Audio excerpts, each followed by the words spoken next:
सबको बैठने के लिए बोल दीजिए।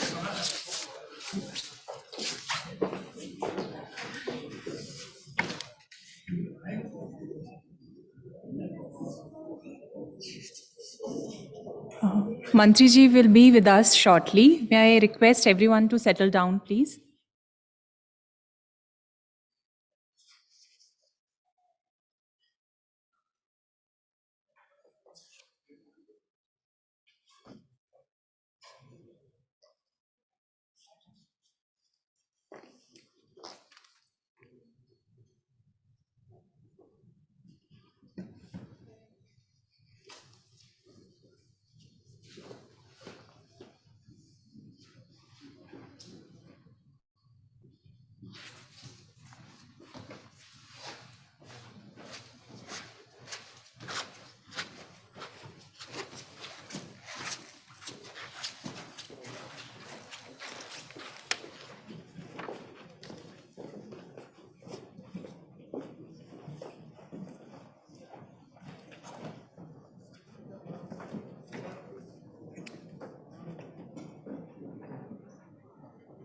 Good afternoon, everyone. On behalf of Department of Biotechnology and on my personal behalf, I welcome you all to the 36th Foundation Day of Department of Biotechnology and inauguration of Ramalingaswami Re-Entry Fellowship Conclave. I heartily welcome our Chief Guest, Honorable Minister of Science and Technology and Earth Sciences, Dr. Jitendra Singh ji. We begin this afternoon's program with invocation of the goddess Saraswati. I would invite Mr. Vishambar and team for Saraswati Vandana, please. May I also request everyone to rise for Saraswati Vandana, please. Thank you.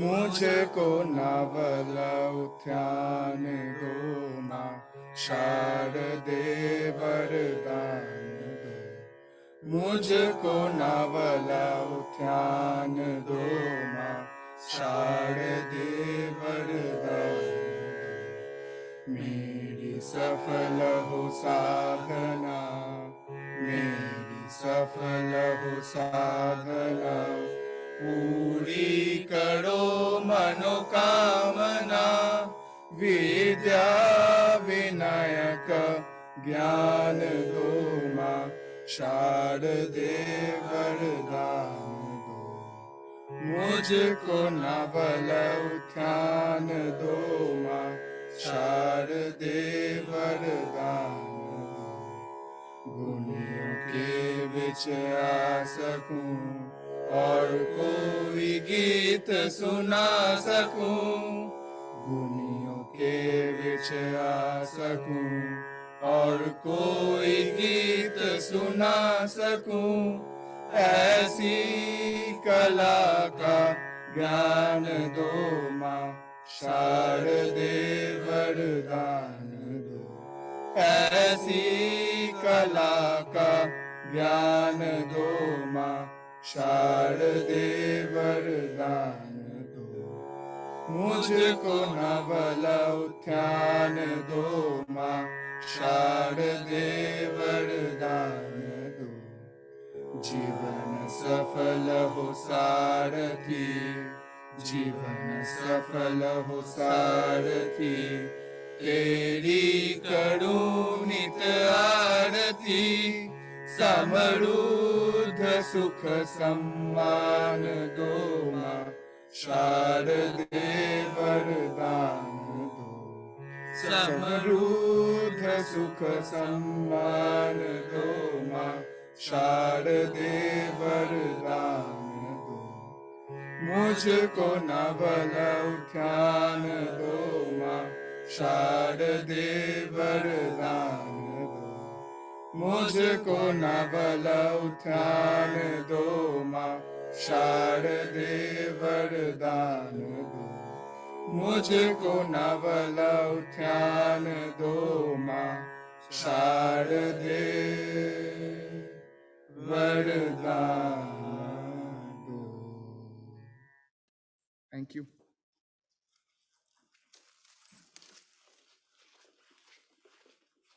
Thank you, students. Lighting of lamp, I solicit the Chief Guest, Honorable Minister, Science and Technology and Earth Sciences, Dr. Jitendra Singh ji, and dignitaries on the dais to kindly light the lamp.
I would now call upon Dr. Suraksha Diwan, Department of Biotechnology, to formally welcome members on the dais.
I now invite Senior Advisor, DBT, Dr. Alka Sharma, to kindly deliver the welcome address.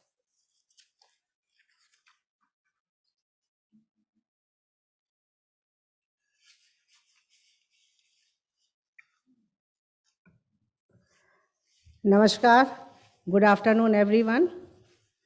Respected Honorable Minister of State for Science and Technology, Independent Charge, Minister of Earth Sciences, Minister of State PMO, Personnel, Public Grievances and Pensions, Atomic Energy and Space, Dr. Jitendra Singh ji, Secretary Department of Biotechnology, Dr. Rajesh S. Gokhale, PSA and former Secretary DBT, Professor K. Vijay Raghavan, Dr. Sudhanshu Rati, Executive Director, Regional Center for Biotechnology, Directors of Autonomous Institute of Department of Biotechnology, Functional Director and Heads of BIREC, a PSU of DBT, who have all joined us today.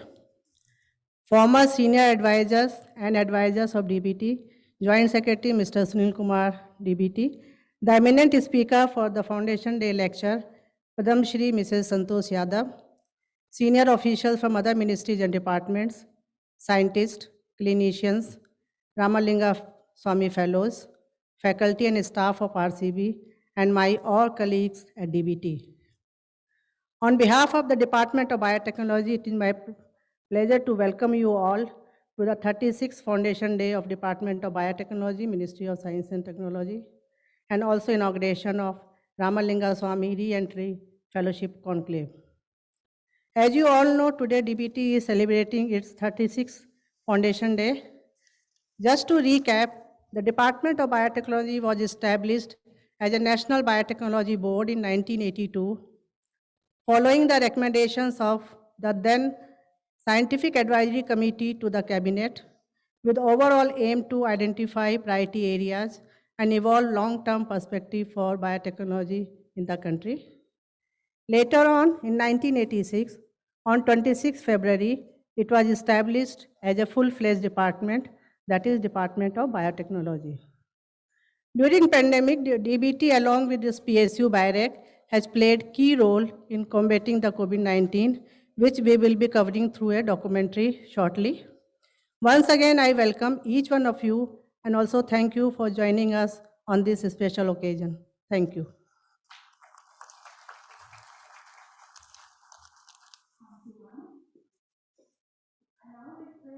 Director RCB, Dr. Sudhanshu Rati, to kindly address the gathering.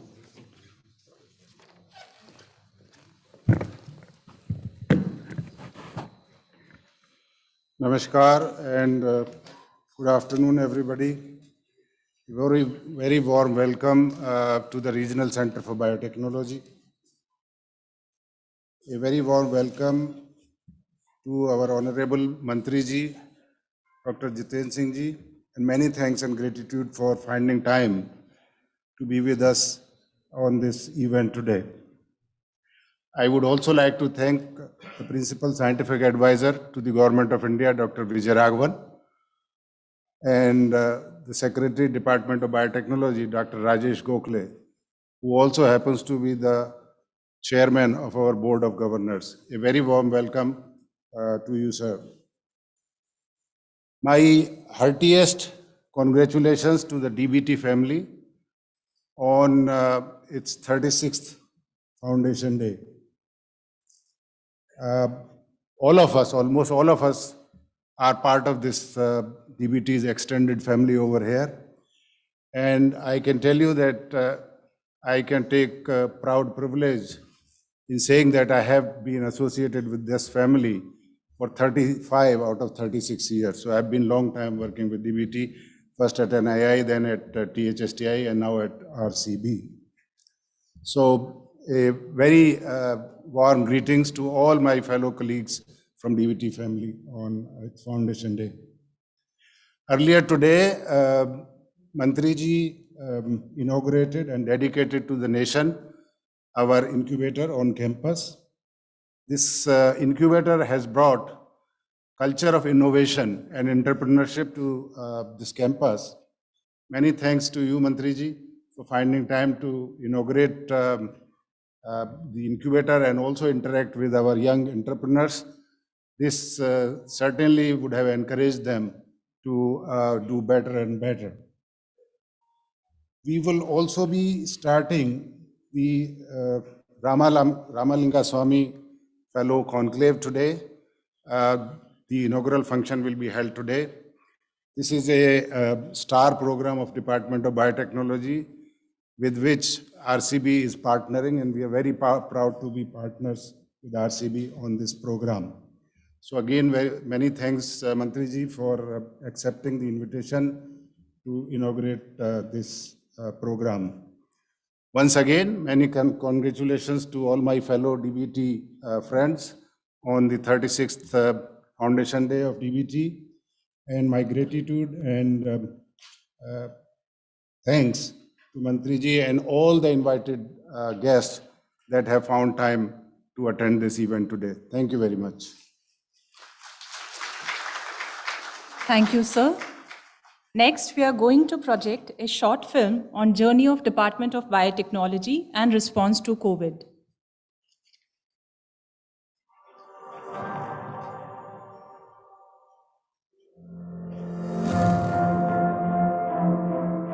The incredible stride of India into the world of biotechnology began in the year 1986 with the establishment of the Department of Biotechnology.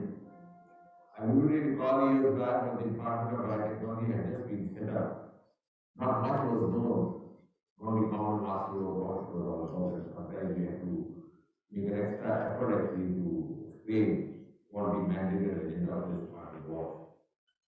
But it is heartening to see and kind of indication across the whole year, the Department of Biotechnology has come of age, and more citizens, scholars, and researchers are coming forward to show interest, particularly the youngsters. And in the last few years, ever since Prime Minister Narendra Modi gave a boost to the Startup India, Stand Up India campaigns and movement, biotechnology has become a very favorite area for startups. The Department of Biotechnology fostered bioscience innovation, translation, and entrepreneurship ecosystem with a focus on generation of biotech products, processes, and technologies spanning areas of agriculture, animal biotechnology, food and nutritional security, affordable healthcare, environmental safety, and clean energy. DBT, along with its 15 theme-based autonomous research institutions, ICGEB, and Biotechnology Industry Research Assistance Council, BIRAC, contributed towards national missions such as Swasth Bharat, Startup India, and Make in India. The robust ecosystem nurtured by DBT over the years played a key role in combating the COVID-19 pandemic, focused on testing, tracking, and protection. The COVID-19 consortium initiated by DBT and BIRAC in March 2020 and Indian SARS-CoV-2 Genome Consortium enabled COVID testing, genomic surveillance, vaccines, and diagnostic development and other biomedical interventions for a rapid response to tackle COVID-19 pandemic. DBT has established city and regional clusters across the country to scale up COVID testing in a hub and spoke model. DBT Autonomous Institutions, DHSTI, ICGEB, RGCB, CDFD, INSTEM, NCCS, IBSD, NII, and INS have significantly contributed in COVID-19 testing. So far, a large number of samples have been tested utilizing these facilities. The indigenous plug-and-play manufacturing facility at Andhra MedTech Zone, supported by DBT and BIRAC, has developed the nation's first mobile diagnostics laboratory, iLab, for enhancing testing in remote and inaccessible areas. iLabs are currently functional at various parts of the country, including the Northeast region. DBT and BIRAC has strengthened indigenous production of RT-PCR kits, rapid antigen and antibody diagnostic kits. Nowadays, a PhD of DBT has been set up as an industry-academia interface to promote public-private partnership. Bharat has responded proactively to COVID-19 pandemic by supporting and facilitating development of diagnostic kits, PPEs, ventilators, and also established air-inject command consortium. Major emphasis has been on strengthening vaccine development ecosystem and also development of indigenous vaccine candidates. To fully understand the spread and evolution of the SARS-CoV-2 virus and to tackle its future spread, sequencing and analyzing the genomic data of SARS-CoV-2 was required. The Indian SARS-CoV-2 Genomics Consortium, INSACOG, a network of 52 genome sequencing laboratories and 300 plus sentinel sites, was jointly set up by the Department of Biotechnology along with CSIR laboratories and Ministry of Health and Family Welfare to monitor genomic variations of COVID-19 virus. Together, the INSACOG laboratories have contributed to sequencing of over 2 lakhs viral genomes. INSACOG's surveillance measures contributed to the COVID-19 outbreak response, which includes tracking the spread of the virus, track the mutations that could potentially influence pathogenicity and transmission. The genomic information generated by INSACOG is also useful in development of diagnostics, vaccines, and therapeutics. The country is now ready to extend INSACOG network for genomic sequencing and surveillance in the neighboring countries. Research and development efforts of DBT to build infrastructure, human resources, and innovation ecosystem over the years and fast-tracking of regulatory reforms expedited the biotech process and product development during the COVID-19 pandemic. DBT also supported multiple vaccine technology platforms through national biopharma and COVID Suraksha missions. DBT supported the world's first COVID-19 DNA vaccine, Zycov-D, and the nation's first protein subunit vaccine, Corbevax, received emergency use authorization. Besides, the nation's first mRNA vaccine and intranasal vaccine developed are at advanced stage of development.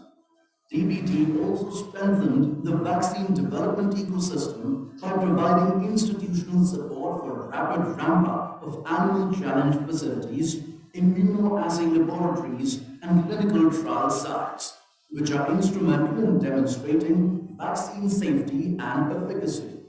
Immunoassay laboratory at THSTI Faridabad is recognized as one of the 7 laboratories globally for centralized assessment of COVID-19 vaccines. The Department of Biotechnology actually expeditiously put up to use to all its academic ecosystem that they have created in the biotech area. We are able to examine and carry forward activities related to pandemic. And they were done in a way that we could actually do diagnostic work, we could develop vaccines, we could also track the variants by doing genome sequencing activities. And the vaccine development by itself is not a very simple thing because one needs to develop clinical sites, one needs to develop various animal models, challenge animal models to be able to look at what are the kind of various assays that one needs to develop. And all of these activities were done across autonomous institutions of the Department of Biotechnology. Through the Partnerships for Advancing Clinical Trials program, a science diplomacy initiative in collaboration with the Ministry of External Affairs, DBT has facilitated strengthening clinical trial capacities across 14 neighboring and friendly countries. The department also enabled rapid scale-up of COVID-19 vaccine manufacturing capabilities of Indian industry, augmentation of manufacturing facilities for enhanced co-vaccine production was supported at Bharat Biotech International Limited, BBIL, and the Indian Immunologicals Limited, IIL Hyderabad, which are both functional.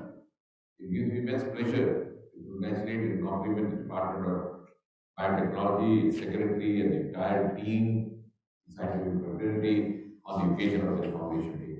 It has achieved a unique glory and distinction for its journey in pandemic science, because it was in this department that the trials of the DNA vaccine were conducted. It is again this department which is spearheading the trials of a nasal vaccine, and that is why in the last few months or so, we find more and more of youngsters coming forward, showing keen interest to become a part of the biotechnology projects, because they find in it not only the prospects of research, the prospects of study, but also the prospects of startups, and also the prospects of livelihood through futuristic means. And as we move through these 25 years of Hon'ble and India turns 147, I'm sure it is the futuristic streams of science like biotechnology which would have led India to that pedestal and to that glory. Moving ahead, DBT is committed to tackle the COVID-19 pandemic in a safe, effective, and affordable manner by testing, tracking, and protecting the country from COVID pandemic with a focus to make the country self-reliant, Atmanirbhar Bharat, and fulfill the responsibility of serving not just the nation but the entire world with the motto of Vasudhaiva Kutumbakam.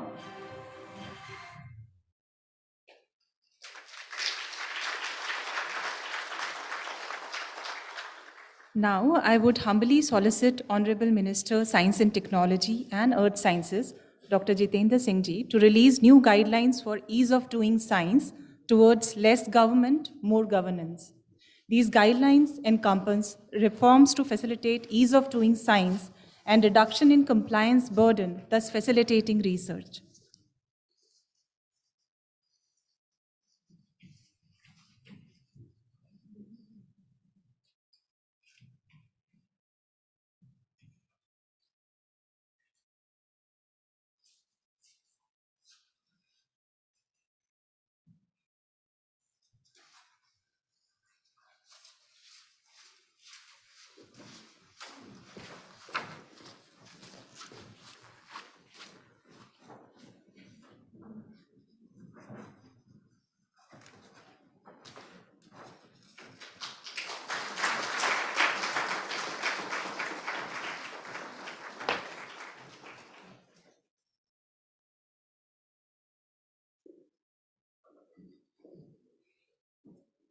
Thank you, sir. The next session is on inauguration of Ramalingaswami Re-Entry Fellowship Conclave. I invite Senior Advisor Dr. Sanjay Mishra to kindly apprise the audience about this fellowship.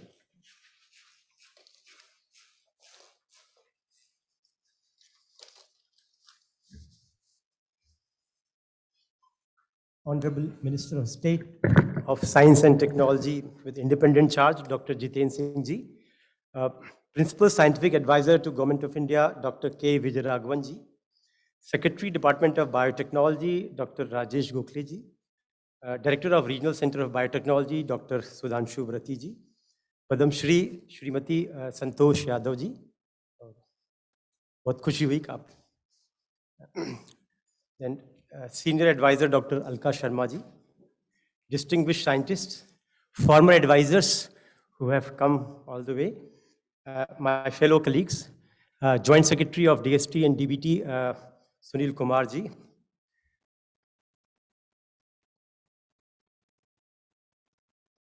and some of them are connected virtually to this program, and my students.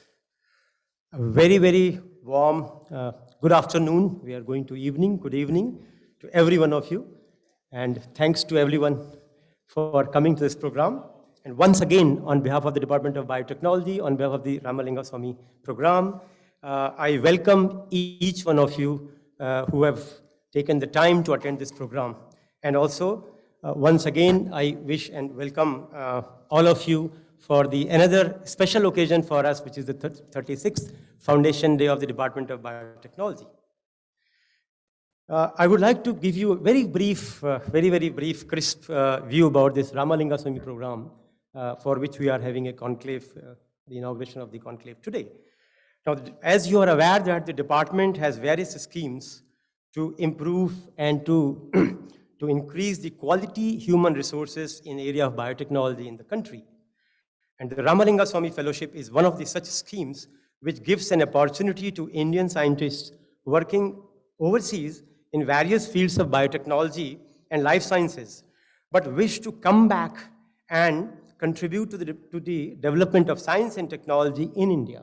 So it's a scheme primarily aiming to bring back the talented biotechnologists back to the country. This scheme was initiated in the year of 2007 in the memory of Professor V. Ramalingaswami, who was a clinician, a world-class researcher, and former Director General of the Indian Council of Medical Research.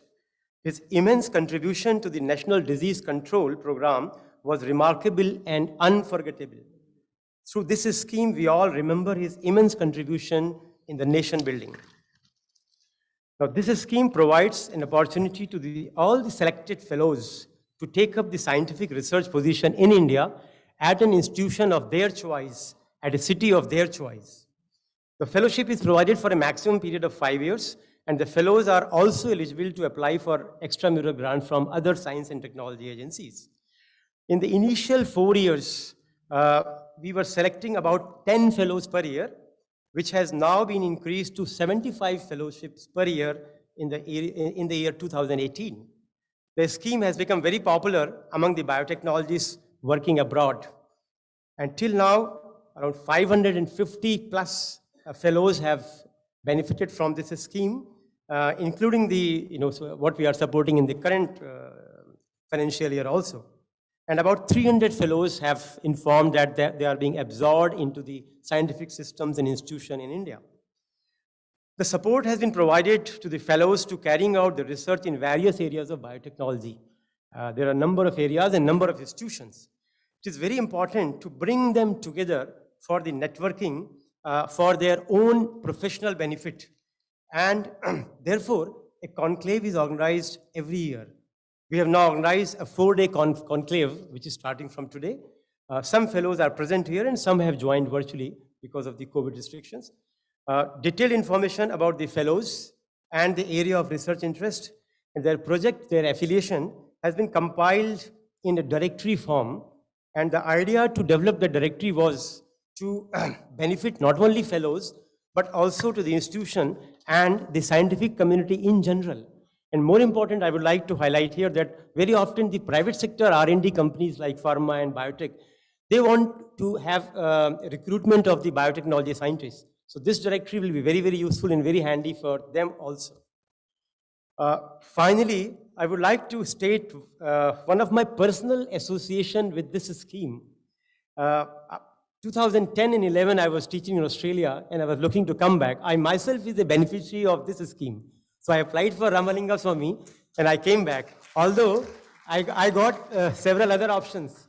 But this scheme gave me a confirmation that now I can come back to India. So thank you. I think this proves the importance of this particular scheme. Thank you very much. Thank you, sir, for giving a crisp idea about this fellowship program. May I now solicit Honorable Minister, Science and Technology and Earth Sciences, Dr. Jitendra Singh ji, for inauguration of Ramalingaswami Re-Entry Fellowship Conclave by releasing of Ramalingaswami Re-Entry Fellows Directory.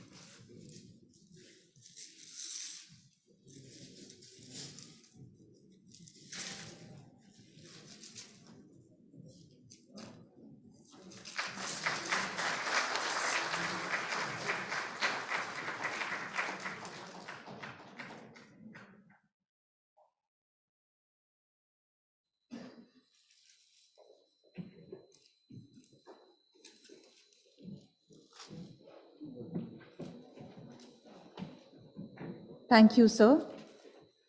Ramalingaswami Fellowship has been immensely successful in providing opportunities for Indian researchers abroad to return and contribute to strengthen research and development in the country. I would invite some of the Ramalingaswami Fellows who have directly benefited from the fellowship to share their experience and impact of this fellowship on their career path. I first invite Dr. Richa Arya from Banaras Hindu University, Varanasi.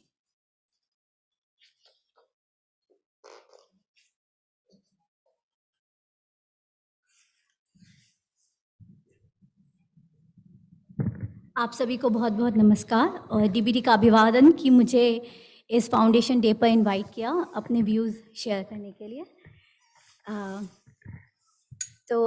मैं इस बहुत ही short introduction के साथ अपना presentation start कर रही हूँ। My name is Richa Arya. Currently, I am an assistant professor at Banaras Hindu University, and I came back from US by taking the Ramalingaswami Fellowship in 2017. So I finished my research PhD from Banaras Hindu University, and then I was a fellow and a postdoctoral fellow and an instructor at Harvard Medical School. So when I left after finishing my PhD, I always had this dream that after finishing off my training, I should come back to my own country. And certainly, my dream came true when I got selected as a Ramalingaswami Fellow. And I am still a fellow, and I am an assistant professor at University, Banaras Hindu University. So I came at Delhi University. I joined the Ramalingaswami Fellowship at Delhi University. And then I moved to BHU, and I want to mention that DBT was very cooperative in helping me move from one place to another.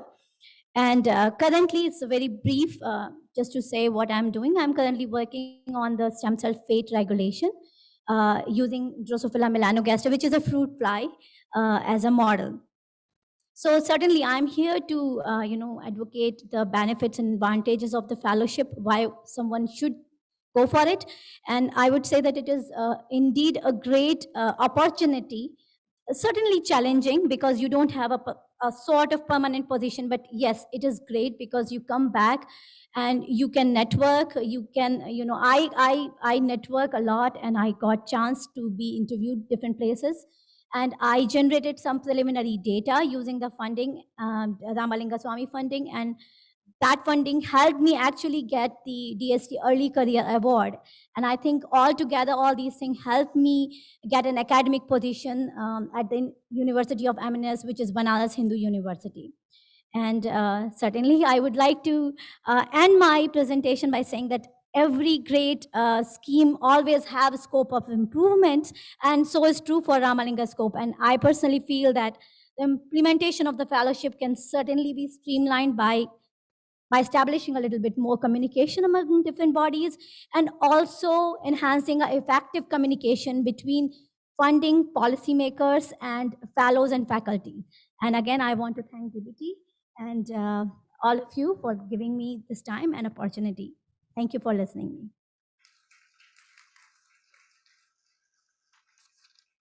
Thank you, Dr. Arya. May I now invite Dr. Ratnesh Jain from Institute of Chemical Technology, Mumbai.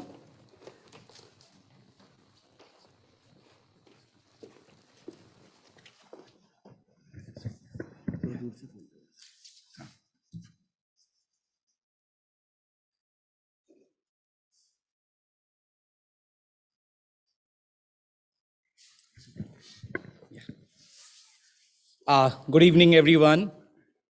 Thank you, DVT, for inviting me for this talk, honorable dignitaries and fellow Ramalingaswamy Fellow. So today I'm going to just tell you a story about how Ramalingaswamy Fellowship has played a catalytic role in my career, and how DBT has lowered the activation energy for a successful birth of a researcher. So next 4 minutes, I'm going to tell you 4 episodes: entry, beginning, re-entry, and the journey. And on the slide, you are going to see a chemical reaction, and what I'm going to speak is about birth. So this is episode 1. An individual takes multiple births in his or her lifetime. We are first born as human being, then was as son, daughter, father, and mother. The mother for the subsequent birth is largely an environment and support system. A researcher or a scientist is also born similarly.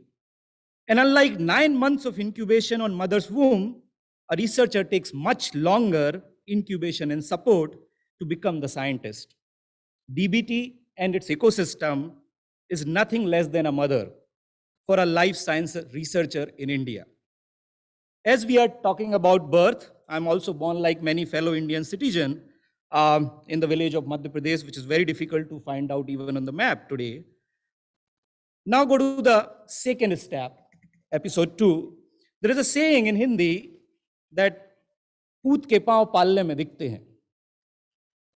And it means that there are enough hints one can guess what the child would like to become.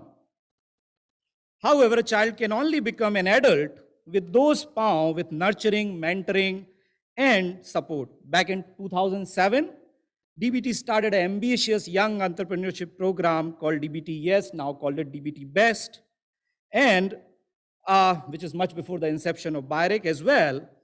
So that program has nurtured young minds and fueled aspirations and ambitions.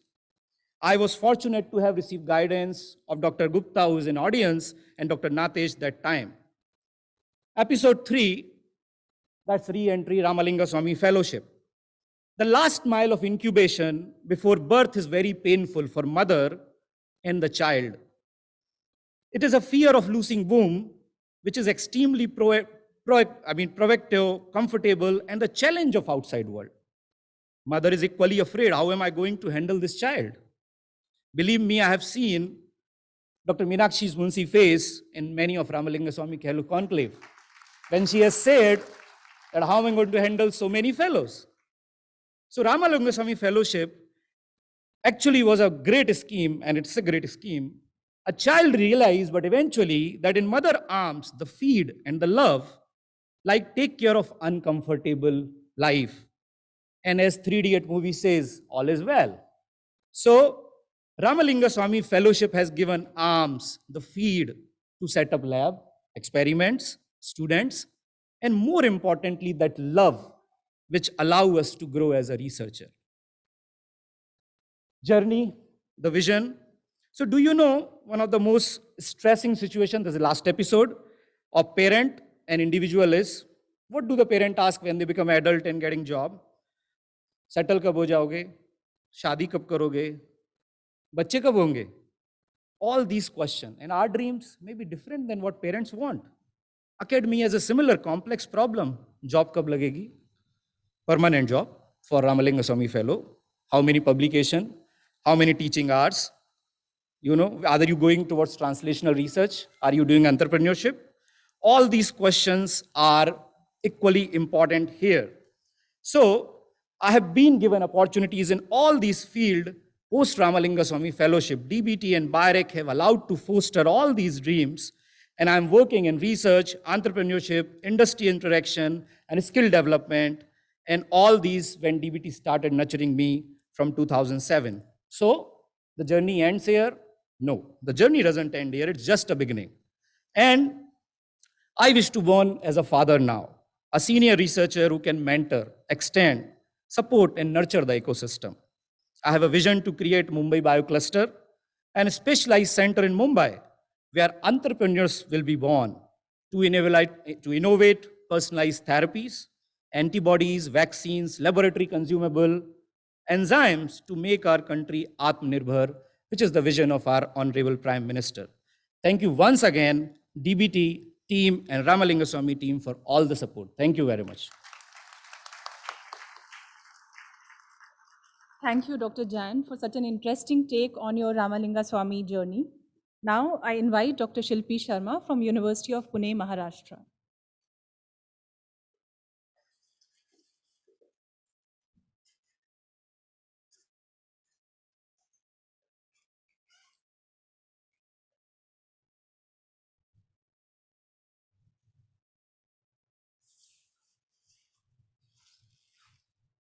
Good evening, everyone. I would like to thank DBT for giving me an opportunity to share my scientific journey so far in India.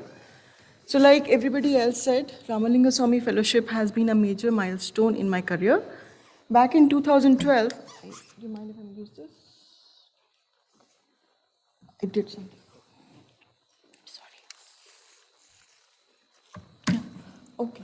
So back in 2012, when we were both planning, me and my husband were planning to come back and settle down in India, we were worried about not getting placed in the same city. And trust me, Ramalingaswamy Fellowship has been really beneficial because I applied for the fellowship in 2012 and 2013, both of us could be placed in Pune. I work in Department of Biotechnology, Savitri Bai Phule Pune University, and I head the disease biology lab. My, okay. I head the disease biology lab. So the research grant of 32.5 lakhs, which we get along with the Ramalingaswamy Fellowship, it is indeed very beneficial for us because it acts like a startup grant. Not only that, it's one of the most unique features of this grant that there are no subheadings, there are no budget subheadings, and you could be flexible in spending the money in the way you want. Like if I want more of equipment, I could go for more of equipment. If I wanted more of consumables, I could go for more of consumables. After this, I really want to tell you about the story. We were blessed with a girl in the year 2014. And I come from a state university, and at that time, there were no rules which were governing maternity leave benefits for individuals who were not employed by the state. So I really remember making frantic phone calls to DBT office, and it was the efforts of Dr. Meenakshi Munshi and Mr. Nirmal Jha who helped me get a 6-month paid maternity leave. Not only me, all women candidates who are non-SPPO employees have been able to benefit because of the OMs which were sent by DBT to SPPU at that time. Not only that, we were brought in for the conclaves where we were evaluated by mentors, by experts in the field. And trust me on that, the grilling that you get is really beneficial because we could, I at least could rework on my path in the research. And over the years, this is my lab, the imperfectly perfect lab, that is what I like to call it. And we have been able to produce 3 PhD students. There's been a research associate, 1 project assistant from the fellowship itself. And we have a very rich pool of 30 interns, MScs, MTechs, BTechs, who work with us, leading to several publications. We've been able to produce good impact factor publications, and they've been highly cited as well. Not only that, during these conclaves, I could network, I could talk to people around me, and we built a very strong collaboration with Dr. Ashutosh Kumar at IIT Bombay. And under that collaboration, we've been able to get an Indian patent and a grant from the Vadhwani Research Foundation. Not only that, with all the preliminary study work that we got and which I did through the course of my fellowship, I was able to also get a grant recently from ICMR under the COVID-19 call. We've been also able to guest edit a book which is entitled Prognostic Epigenetics by Springer. And the book has really been sold well, and we've been told to rework on it. So we'll be coming out with the 2nd volume soon. So we are what we are because of the tremendous help and support from the DBT family. I'm sure Ratnesh has elaborated much more on this, that Meenakshi Munshi madam was really instrumental in the initial success of this project. And now it's the efforts of Shreya, Dr. Dev Prakash, and Dr. Mishra, which are leading us forward. Thank you so much.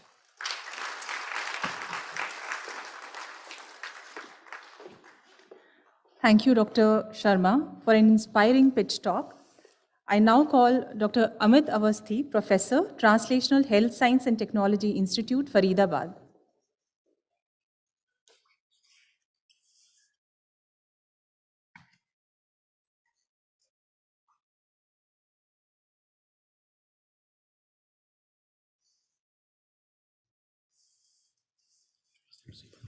Thank you very much for providing me the opportunity to speak my views on Ramalingaswami Fellowship, Honorable Minister and dignitaries. So I have joined THSTI in 2012 as assistant professor, and this is briefly my journey. I did my PhD from NCCS Pune, then moved to my postdoctoral fellowship at Harvard Medical School and become faculty there before I joined THSTI. So as a researcher, I have been trained as a immunologist, where in the PhD, I worked upon host pathogen interaction to understand how a parasite of Kala Ajar, disease Kala Ajar, subvert the immune system and evade the immune system. And some of these publications and awards from the PhD. And then I'm subsequently moved to US to expand my horizon and the research training to understand the role of pathogenic T cells, particularly cells which are inflammatory in nature, in inflammatory diseases as well as autoimmune diseases. And this was the very crucial time for me to decide to come back to India, as I always wanted to come back to India to serve my country. And therefore, this is the thing which Ramalingaswami Re-Entry Fellowship got advertised, and I quickly applied. And one of the features of this fellowship, as Ratnesh and Shilpi mentioned, that this is a very flexible scheme. So there is no head. You can really go from instrument to consumable to instrument. If not required, you can have this flexible scheme. And this helped my lab to jumpstart, very quickly procure the chemicals, the consumable, recruit manpowers, and do the initiation, the program which I really envisioned in US. And this is something which I can really quickly tell you, that some of the chemicals and protocols and the reagents, what I have actually procured during the Ramalingaswami Fellowship, actually helped to set up very quickly 2 platforms in THSTI. One is the challenge model for COVID-19, where we did a lot of vaccine efficacy in the animal models, both hamster as well as ACE2 transgenic mice. And the second platform, what we established, is the cellular immunology platform to test the vaccine efficacy and vaccine effectiveness, doing the cellular assay for various vaccines. So I think this is a great program, and this can further be improved. Definitely, there's a lot of, things always have more broader picture that can be done. But this is something bringing back to the skilled people from the overseas, I think will contribute to the Prime Minister Narendra Modi ji's Skill India and Atmanirbhar Bharat. Thank you very much. Thank you.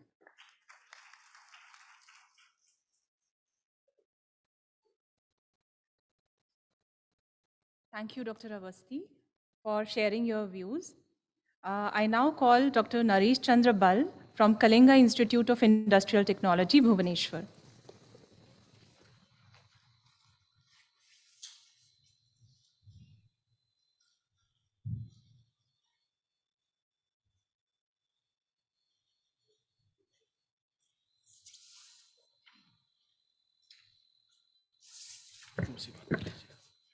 Hello. Good afternoon, everyone. And thank you very much for giving me this opportunity to present my views on Ramalingaswami Fellowship. In my life, there was a time when all the doors was closed for me to return back to India. But I always wanted to come back to India. For one reason or the other, I was not getting a position. Then I thought that it's maybe destiny, and I started working on living the American dream. And fortunately, that started working. I got a K1 award from the NIH, and I got a tenure track faculty position in the US. Around 1 year later, I was awarded this Ramalingaswami Fellowship. And because I always wanted to come back, I took this opportunity, and I feel that this word re-entry is actually justified. And I am a living example of that. And this gave me the opportunity to come back. And when I see now my lab, you can see my lab picture, I am able to guide some of the young minds and ignite them to do research. And I established my lab in metabolic disease, specifically focused on muscle biology. So I started my fellowship at KIIT KIT University in 2016. And I knew that this fellowship is a small one. I may not have a lot of luxury in this fellowship.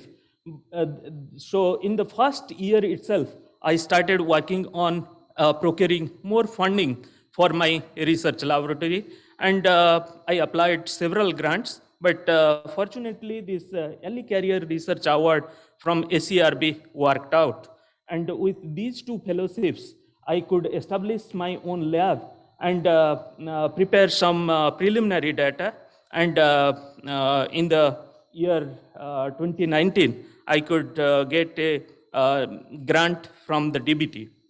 And also, I could compete for the visiting professorship at University of Central Florida, USA, in 2018 and 2019. And now I have applied 3 Indian patents. I'm serving as associate editor in 2 of the reputed international journals. And I am tenured as associate professor in the KIT University, which I would thank the KIT University too. I have 4 PhD students working in my laboratory. I have trained 1 NPDF, 2 project fellows, and more than 20 interns. And with all these people's effort, we could publish about 17 papers till now. Several are there in pipeline, and we have published in good journals with total impact factor of 113, cited more than 400 times. And for everything that I have achieved in these years, I would thank all the Ramalingaswami Fellow team members at DVT. They facilitated me to do research. This is a very flexible program. I even could visit US during this program unhindered manner, and get the visiting professorship from UCF. And this freedom is kind of, I could not have done it.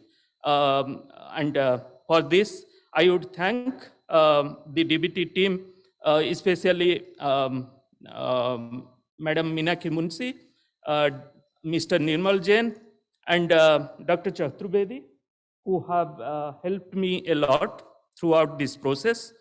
And I would make a small suggestion that this contingency amount that we get as Ramalingaswami Fellow is very insignificant to do biotechnology research these days.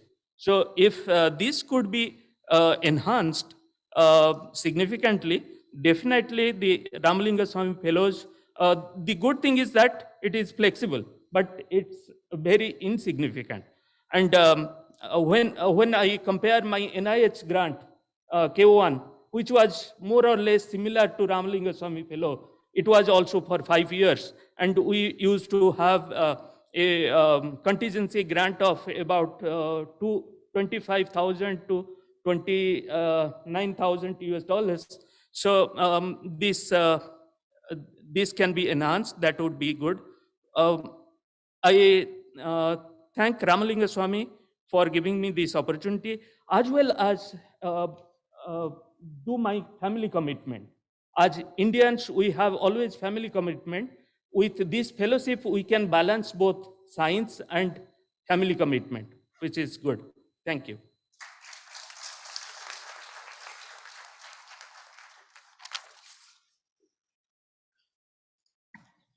Thank you, Dr. Bal, for sharing your views. And I thank all of you for highlighting the success of the Ramalingaswami Fellowship Program. And it is also heartening to see that this fellowship could also enable many women scientists to contribute to the STEM fields in the country. May I now request Secretary DBT, Dr. Rajesh Gokhale, to kindly address the audience, please.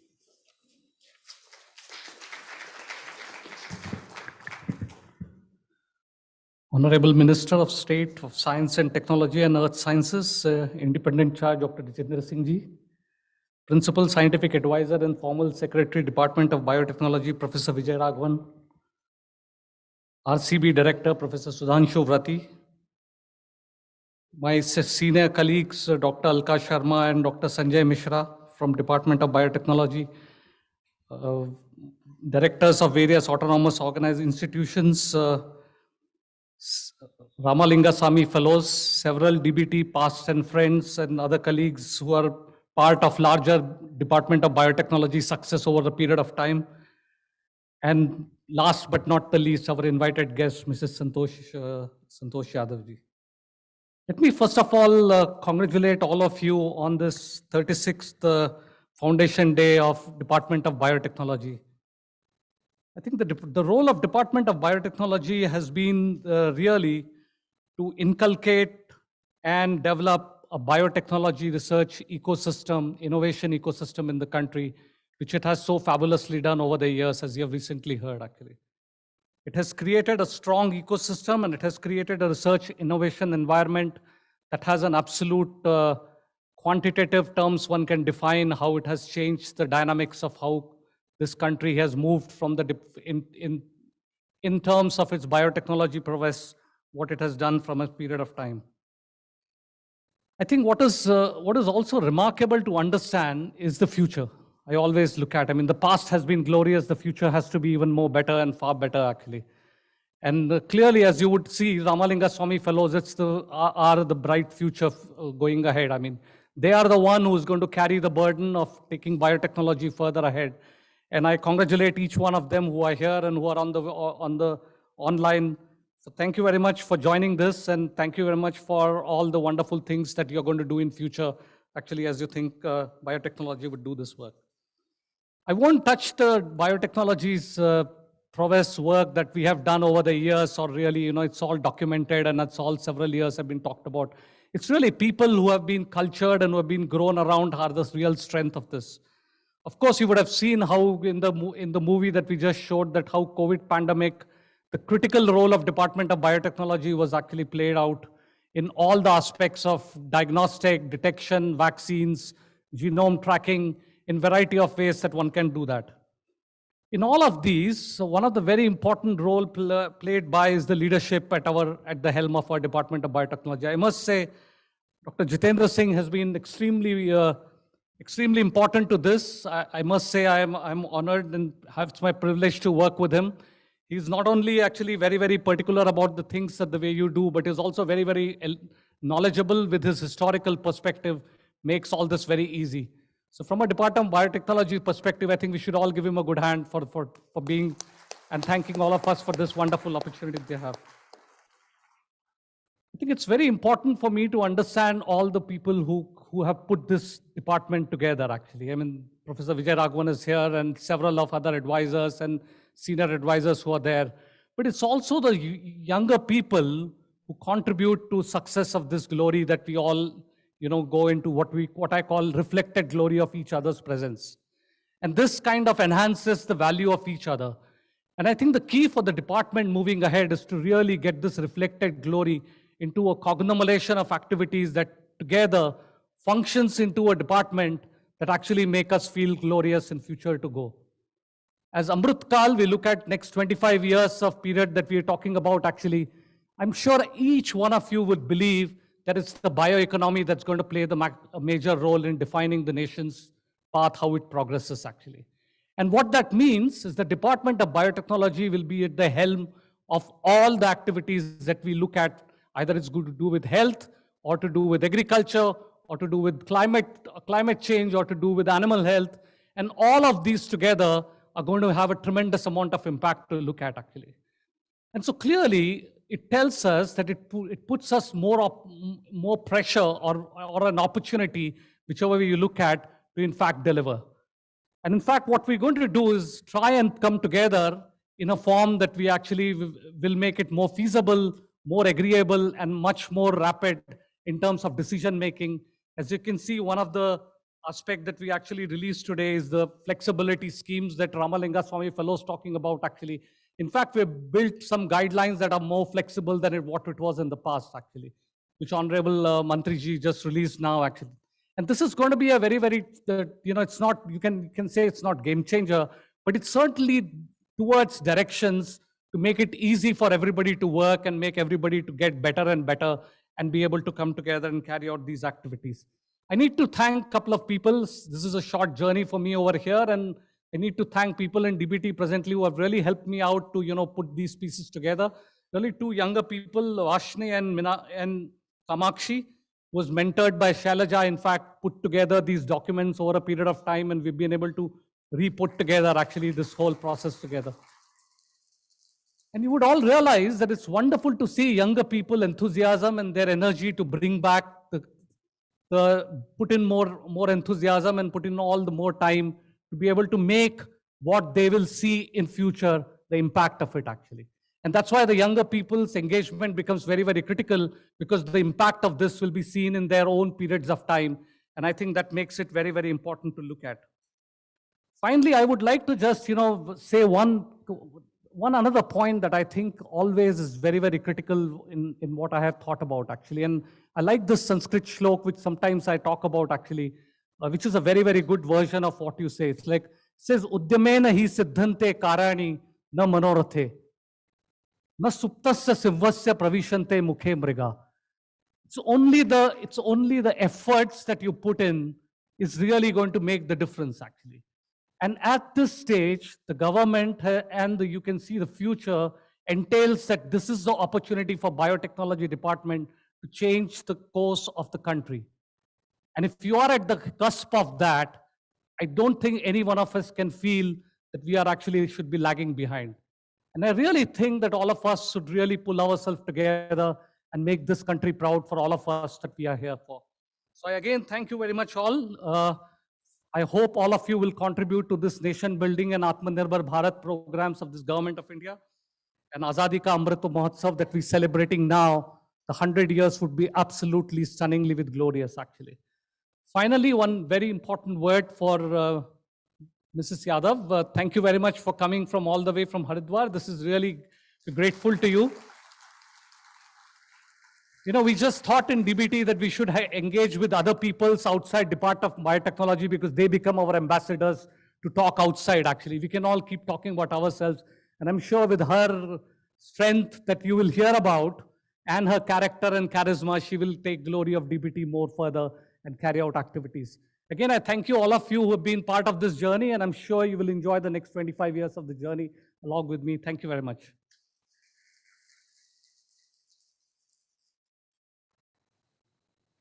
Thank you, sir, for beautifully summarizing DBT's activities and stressing on the importance of stakeholders at all levels for their contribution to the research ecosystem in the country. We are delightful to have PSA to the Government of India and former Secretary DBT, Dr. K. Vijayaraghavan amongst us. Sir, I would humbly request you to share a few words with us. Thank you very much. Honorable Mantriji, Dr. Jitendra Singh, my colleagues, Dr. Rajesh Gokhale, Sudhanshu Vrati, Dr. Alka Sharma, Dr. Sanjay Mishra, and everyone here in the audience, including our distinguished guest, Padma Shri, Mrs. Santosh Yadav ji. Namaskar. I will be very brief, and a lot has been said already. First of all, I'd like to congratulate the Department of Biotechnology on the Ramalingaswami program. Although I speak as an insider, this is a program worth patting ourselves on the back. It's, as you heard, really had a great impact on the country. This and the Department of Science and Technology's Ramanujan program. We must also appreciate the extraordinary efforts put in by Dr. Meenakshi Munshi, advisor who is retired now, who's not here today, but she needs to be really congratulated for taking the program steadily, and I'm sure it'll go forward even better. Now, one important point about the Department of Biotechnology is to ask what is its purpose. And its purpose, because it covers all of life sciences, but also a purpose which overlaps with the Department of Pharma, with the CSIR, with the Health Ministry, with the Environment Ministry, with the Energy Ministry. It has to constantly be nimble and excel if it has to justify its excellence. And it's done that. From its start, from the oil missions, for example, the Indo-US Vaccine Action Program, the DBT's Master's Program in Biotechnology, and its autonomous institutions and other major programs, it has been absolutely extraordinary. I would like to say that DBT's impact as a consequence in agriculture, so for example, the generation of new varieties of rice, in health and nutrition, in vaccines, particularly the vaccines against Japanese encephalitis virus, against typhoid, malaria, all these programs are ongoing. The well-known rotavirus program, which has been successful, work in malaria and tuberculosis at the ICGB, the National Institute of Immunology, JNU, and other laboratories in the country. These are all important programs initiated by the DBT in a collaborative, collegial manner with institutions all across the country and with other departments. And much has come out of them. DBT has also succeeded enormously in seeding major international collaborations, such as through the Human Frontier Science Program, the membership of the European Molecular Biology Organization, and the DBT Wellcome Trust Alliance. And these need to be nurtured, taken forward, and we shouldn't create these extraordinary structures and let them slip at any time.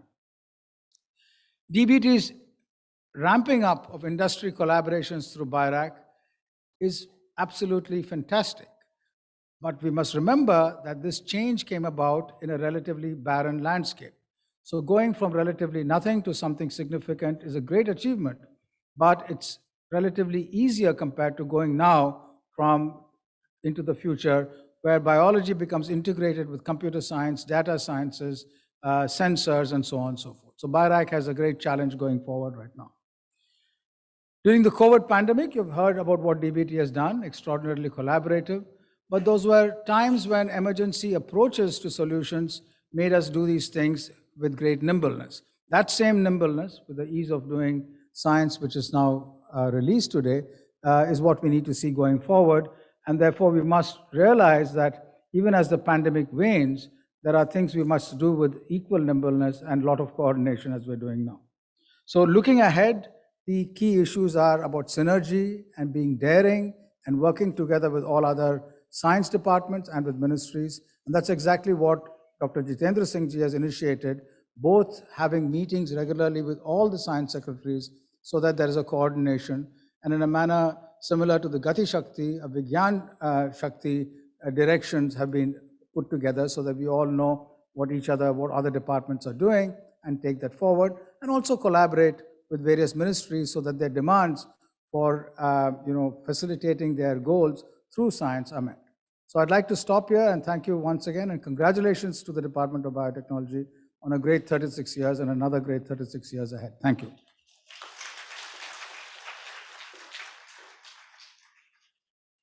Thank you, sir, for your guiding words in charting the course of department in future. I humbly solicit Honorable Minister, Science and Technology and Earth Sciences, Dr. Jitendra Singh ji, to kindly address the gathering, please.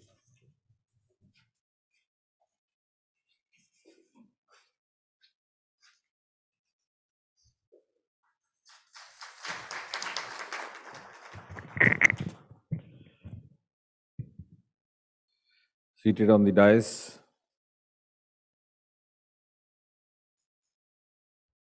Principal Scientific Advisor to the Government of India, Dr. Vijay Raghavan, our colleague and Secretary, Department of Biotechnology, Dr. Rajesh Gokhale, Dr. Alka Sharma, Dr. Mishra, Dr. Sudhanshu, senior members of the faculty,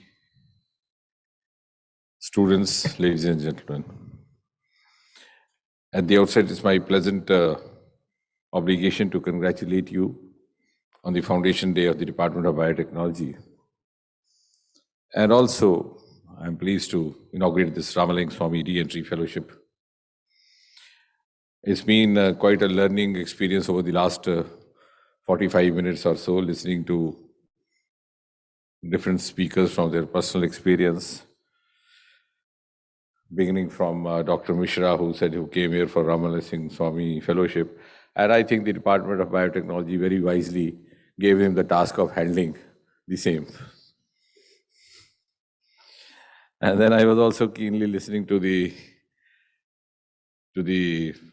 Ramalingaswami Fellows, one after the other. One of them, I think, Dr. Jain, saying that वो फिर पूछने लग जाते हैं कि शादी कब करनी है और खाना कब खाना. I think I belong to a generation who's been lucky enough to see the transition. In fact, in my times, if one of my colleagues said that we are into research, तो शादी होती ही नहीं थी. So you still are lucky that they would ask you कब करनी. In our case, it was taken for granted that a researcher is meant not to be married, not marriageable. और कभी-कभी ये भी पूछते थे कि अच्छा ये तो करते हैं लेकिन वैसे क्या करते हैं? So I think you have been born in luckier times and also with a luckier facility and a lucky milieu and a luckier ecosystem. And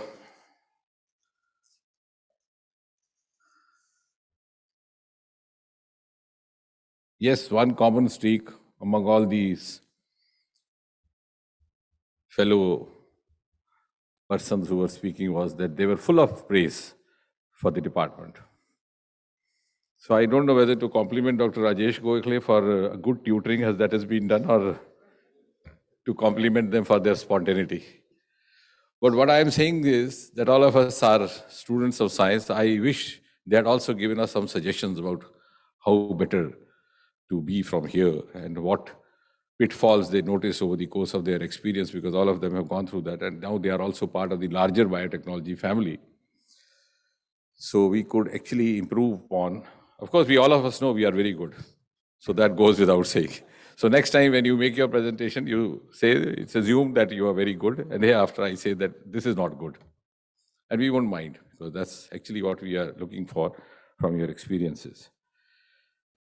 And also, this is also heartening to see a scenario of reverse brain drain happening in India, and how best to facilitate is what is our immediate responsibility. But when we were young, you see, one of the essays in English language was on brain drain.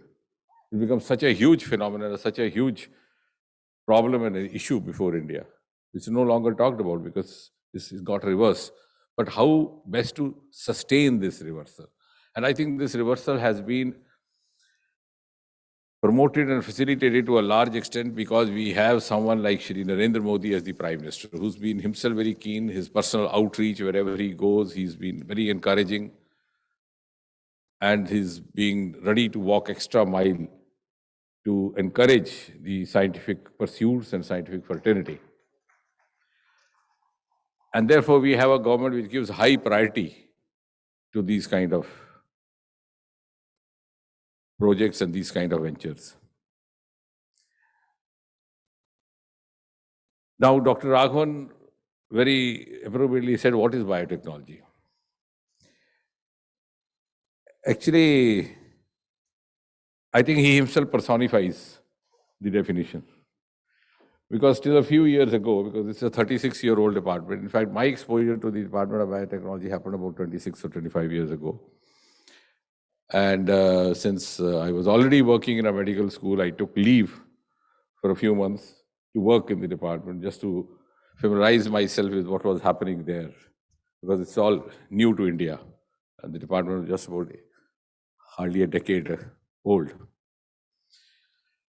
And in fact, even in my own department, I had to convince them what I was about to, or up to. So what was biotechnology? It was difficult to explain whether it was biology or technology, and whether it was an engineering subject or a medical subject. And why I say Dr. Raghavan himself is an illustration of that, that I don't know how many of you in this room know, because I've known him over the years. He was a topper from IIT Delhi and topper with the stream of chemical engineering. And today you are honoring him as a biotechnologist. Because in his days also, like in my days, biotechnology was hardly heard of. So it's been a long, amazing journey, and we belong to a generation where we saw this evolution happening. And today we have come to a stage where every new discovery, a new development, a new invention in the Department of Biotechnology is readily owned up by others who didn't have anything to do with it. They do all the trials, of course, in this premises only, for the DNA vaccine. And it is owned by a manufacturing house. And I hope the same fate is not met by the nasal vaccine. So suddenly it has assumed significance, thanks also to the pandemic. And I was presently amused a few months back, about 2 months back, when I came across the report of a survey conducted on class 12 students in Delhi, where I think biotechnology appeared as a favored subject, I think at number 5 or number 6, whereas it was hardly known earlier on. It used to be either engineering or medicine or maybe civil services or whatever. So we have come a long way, and it has been a continuous journey of progress from one stage to other, and it has been possible because of tremendous diligence, perseverance, determination on the part of all those persons whom Dr. Gokhale was naming. Today we have 15 theme-based autonomous institutions, we have 2 BSUs, we have an International Center for Genetic Engineering. And I think above all, the biotechnology department, of course, used COVID as an opportunity to showcase to the world what it was all about. In the terms of the vaccines, as I was mentioning, in the terms of the PPE kits. And yes, another recent achievement was that of the first ever mobile testing lab, iLab, which we very consciously decided to launch from Mizoram because we thought that was one of the most far-flung states of the country in the northeast. And biotechnology, thanks to these popular channels who talk more about COVID than many of us, sometimes also pretend to know more. And during the lockdown period and thereafter over the last 1 year, there were so many programs happening, panel discussions one after the other, that they fell short of the medicos. They were even catching out of residents wherever available to fill in the panels. But as they say, every adversity accompanies the virtue. At least that has familiarized the common citizenry about what is all about in biotechnology. And also the relevance of the scientific experimentation going on in India. Because science, as Mark Twain once said about economics, economics is too serious to be left to economists. The science is also too serious to be left to scientists. And science is not the domain only of the PhD scholars or the scientists. Now, Rajesh Gokhale was repeatedly complimenting and rightly referring to Mrs. Yadav, who's here. और अभी इसके बाद हमने पहले भी इनका सुना हुआ है संबोधन. She is actually a scientist in her own right. The way she would with ease climb up Mount Everest. जैसे आप 2 सीढ़ियां चढ़ती हैं घर को, एवरेस्ट होके आ जाती हैं. आप जब तक बगल वाली इमारत में ऊपर चक्कर लगा के आएंगे, तब तक ये एवरेस्ट का एक चक्कर लगा के आ जाती है. तो ये साइंस नहीं तो और क्या है? Because she has devised her energies, her faculties, her physical attributes, tuned them, oriented them in a very scientific manner. और परमात्मा ने इनको बख्शा, इन्होंने PhD नहीं की. अगर PhD की होती तो सारा समय उसी में चला जाता. बहन जी, आपको अभ्यास करने का अवसर ना मिलता.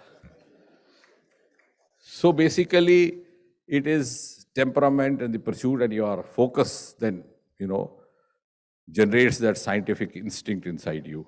And I'm glad that during COVID times, we have succeeded in doing that.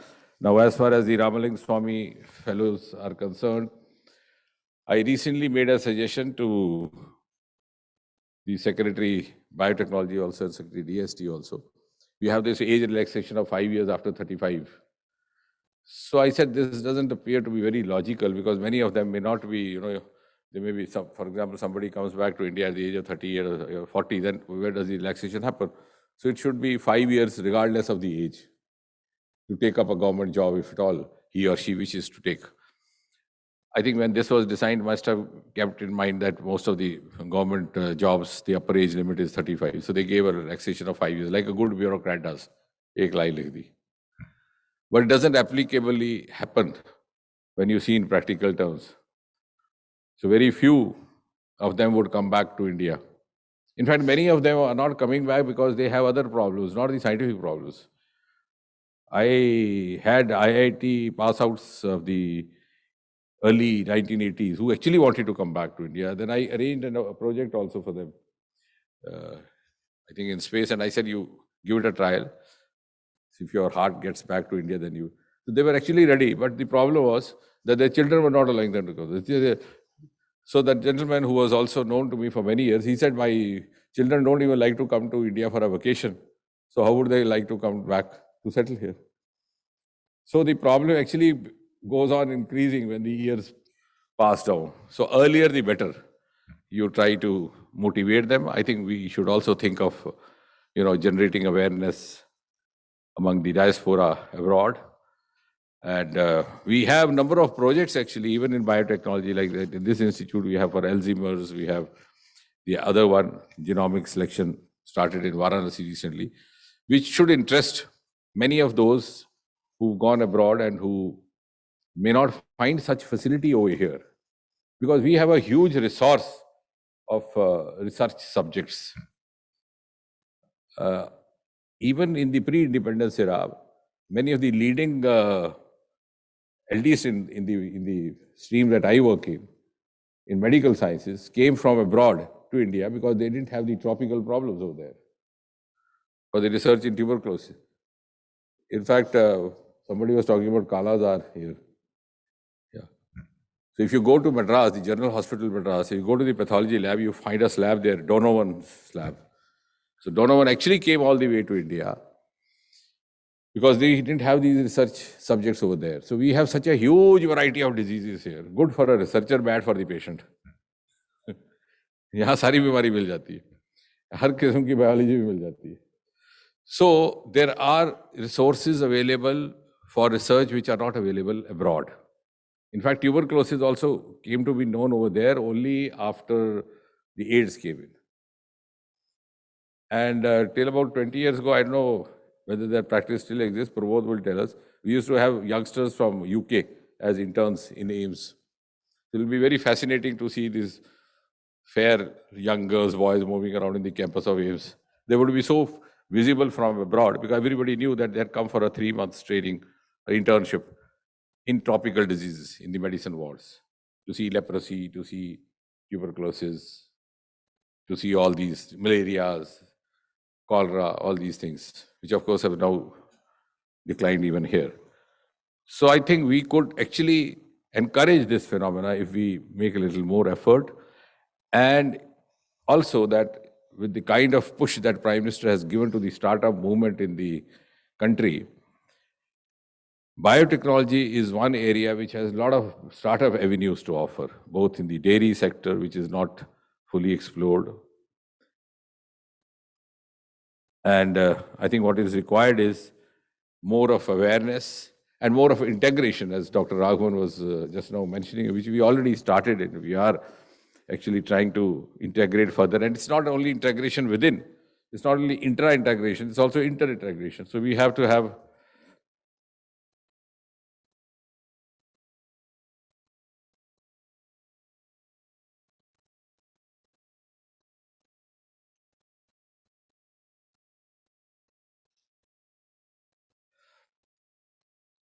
So Dr. Raghavan is trying to, what is it?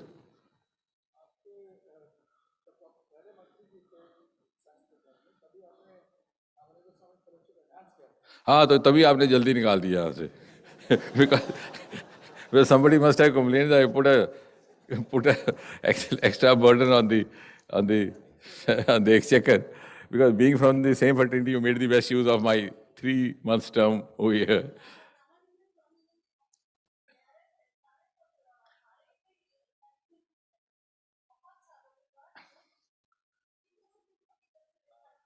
I know, that's what I'm saying. No, that's right. Because the point here is, now you are taking me back to the other subject. The point is, what I have always realized is that one difficulty which we are now slightly getting over in the Modi era, which again credit goes to Prime Minister, the lack of esteem attached to the scientific career and scientific research. That's why I said कि वो पूछते थे कि ये तो करते हो, वैसे क्या करते हो? और ये भाई साहब तो कह रहे थे शादी का, कहते थे शादी होगी नहीं. So that, and now, like good scientific workers, if you do a survey which somebody could take up, which I was making an observation the other day, at the class 12 level, the maximum number of students are from science stream.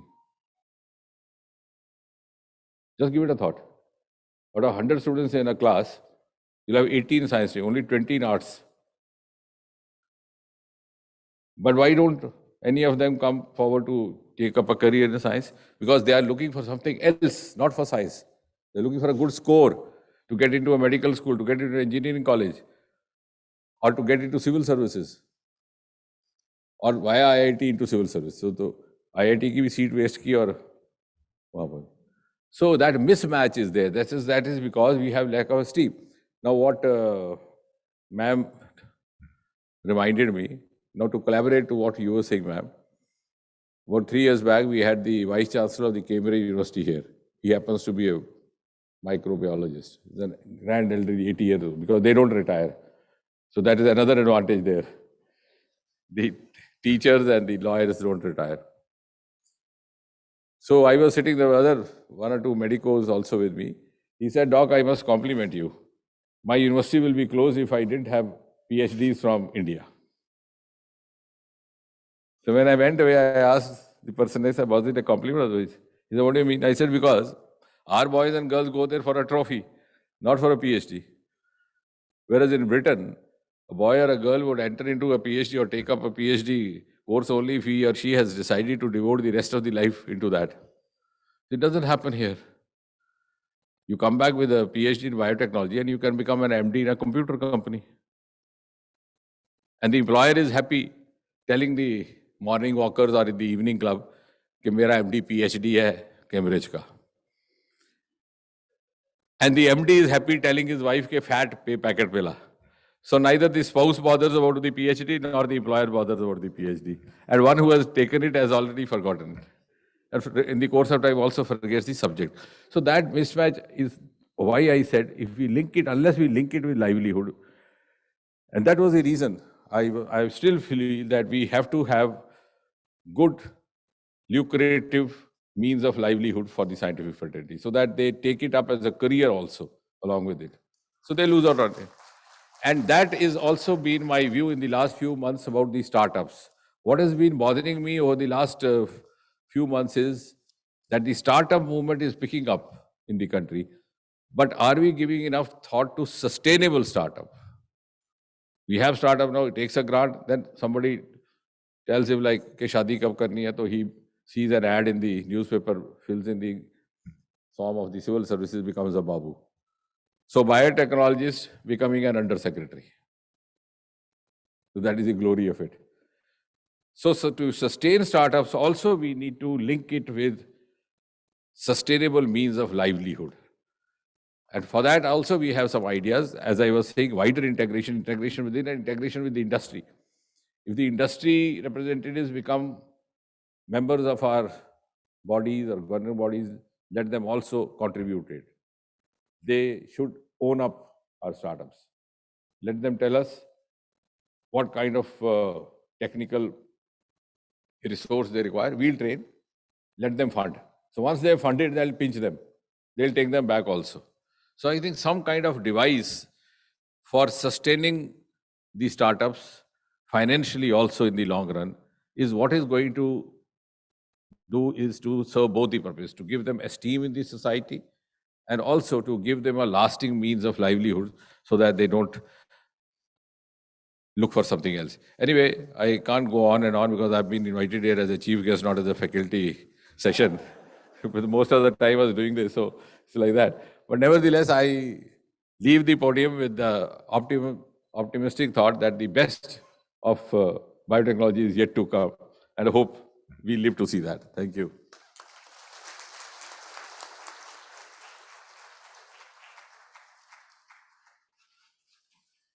Thank you, sir, for your enlightening words. We are certain that department will soar to new heights under your able guidance, vision, and leadership.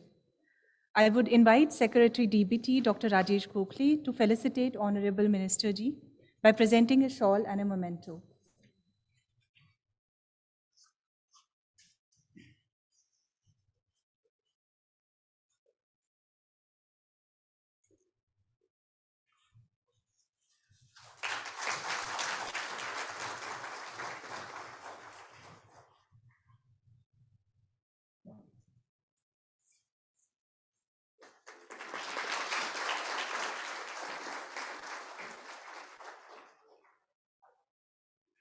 May I now request Secretary DBT, Dr. Rajesh Gokhale, to felicitate PSA to the Government of India and former Secretary DBT, Dr. K. Vijayaraghavan, by presenting a memento.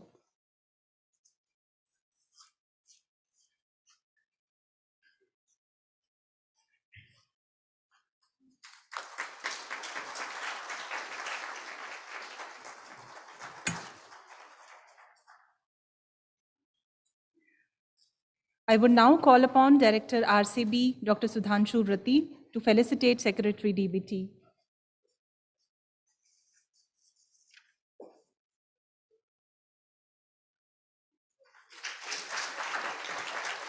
May I now call upon Dr. Suraksha Diwan, DBT, to felicitate Director RCB, Dr. Sudhanshu Vrati, by presenting a memento.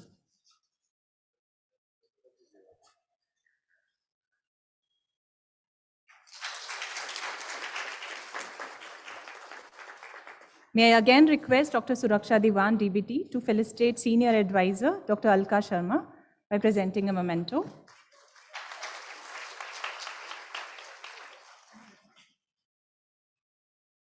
I would again request Dr. Suraksha Diwan, DBT, to felicitate Senior Advisor, DBT, Dr. Sanjay Mishra.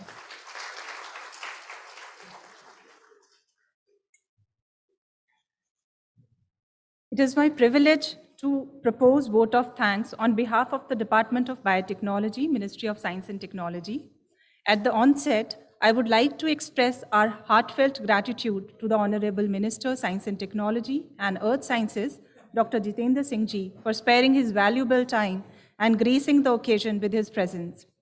I take this opportunity to extend our sincere thanks to Secretary DBT, Dr. Rajesh Gokhale Ji, for his mentoring and support all through. We are immensely thankful to the PSA to Government of India and former Secretary DBT, Dr. K. Vijayaraghavan, for joining us in celebrating the 36th Foundation Day of the department. We are also immensely thankful to Director RCB, Dr. Sudhanshu Vrati, for hosting today's ceremony. We are thankful to his entire team for providing all the logistics support and their untiring efforts in hosting the event. Thanks are also due to JS Administration DBT for his constant support. We are extremely thankful to the former senior advisors of the department and all the directors of DBT Autonomous Institutes who could make it for today's function and join us today. We are also grateful to all the Ramalingaswami Fellows for joining us today, and I wish that the Ramalingaswami Conclave is a huge success. I also thank all the members of the audience for their presence, and I also thank Padma Shri, Mr. Santosh Yadav Ji, for gracing the occasion. Last but not the least, I would like to thank the senior officials of the department, the whole DBT family, for their untiring support in organizing this event. Our heartfelt thanks to all of you. Now I request all members from the dais and members of the audience to kindly join us for high tea arranged outside the auditorium. All are requested to reassemble for the post-session of the Foundation Day lecture. Thank you.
550.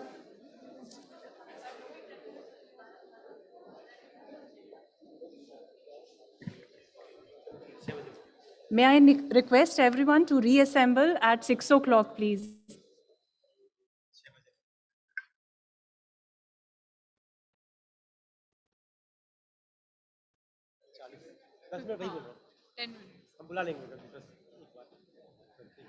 Kindly reassemble after 10 minutes, please.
Welcome back, everyone, and my sincere apologies for the delay in our schedule.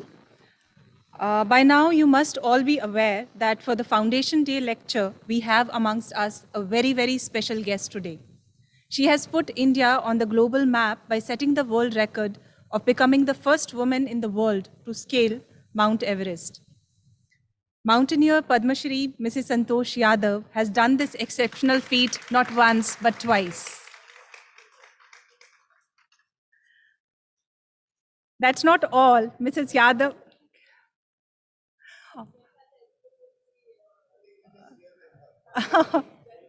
I request members of the audience for a big round of applause for her many laurels.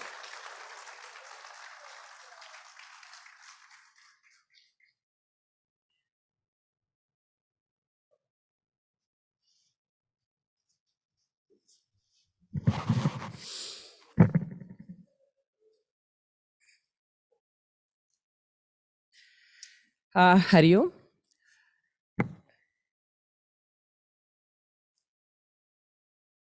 हृदय की गहराई से आप सभी को मेरा प्रणाम। प्रारब्ध पहले भयो जन्म पाछे, यस अपयस जन्म मृत्यु लाभ हानि सब विधि हाल। Every action has a reaction, the third law of Newton, equal and opposite. Sanjay ji ने जब मुझे कॉल किया, फोन आया उनका, तो मैं साइंस एंड टेक्नोलॉजी, मैंने कहा ये मेरे बहुत हृदय के करीब है विज्ञान, मैं जरूर इस प्रोग्राम में आऊंगी। क्यों मैंने कहा हृदय के करीब है? ये केवल पूरे भारत के लिए ही नहीं, पूरे विश्व के लिए जरूरत है विज्ञान की। और वो क्यों? उससे पहले मैं एक बात बताना चाहूंगी। मानव का जो उद्देश्य है वो सिर्फ मात्र स्वस्थ रहना है।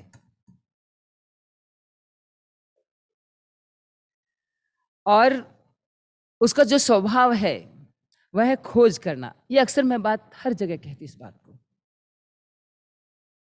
उद्देश्य स्वस्थ रहना है और स्वभाव जो है वह है खोज करना है। हम स्वस्थ रहेंगे, हम स्वस्थ खोज करेंगे। जैसा कि एक परमाणु का प्रयोग, हम लोग उसकी जो खोज हुई तो बिजली बनाने के लिए भी और बम बनाने के लिए भी है। तो ये बात हमें निश्चित करनी होगी कि स्वस्थ रहना क्यों इंपॉर्टेंट है। अब मैं आती हूँ बात कि साइंस विज्ञान क्यों जरूरी है। मेरा ये मानना है, मैं अनुभव के आधार पर जो बात कहूंगी, पूरे विश्व मानव जगत को 3 चीजें बहुत ही आवश्यक है। पहला, विज्ञान, संस्कृत, संगीत। विज्ञान हमारी बुद्धि को खोलता है, संस्कृत हमारे हृदय को, संगीत जब ये दोनों चीज खुल जाती है तो उसको रिदम के लिए, मानव जीवन के लिए रिदम बहुत आवश्यक है और वह है संगीत। हम जो भी जीवन में कर पाए हैं, बहुत सारे कारण हैं, पर उसमें एक मुख्य कारण है रिदम।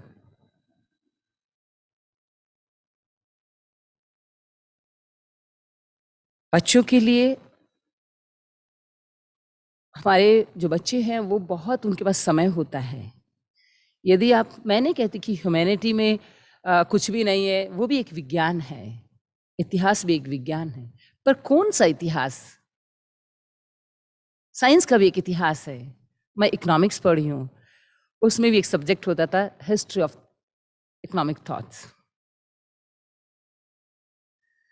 तो हमारे लिए सबको जानना फैक्ट्स का जरूरी है।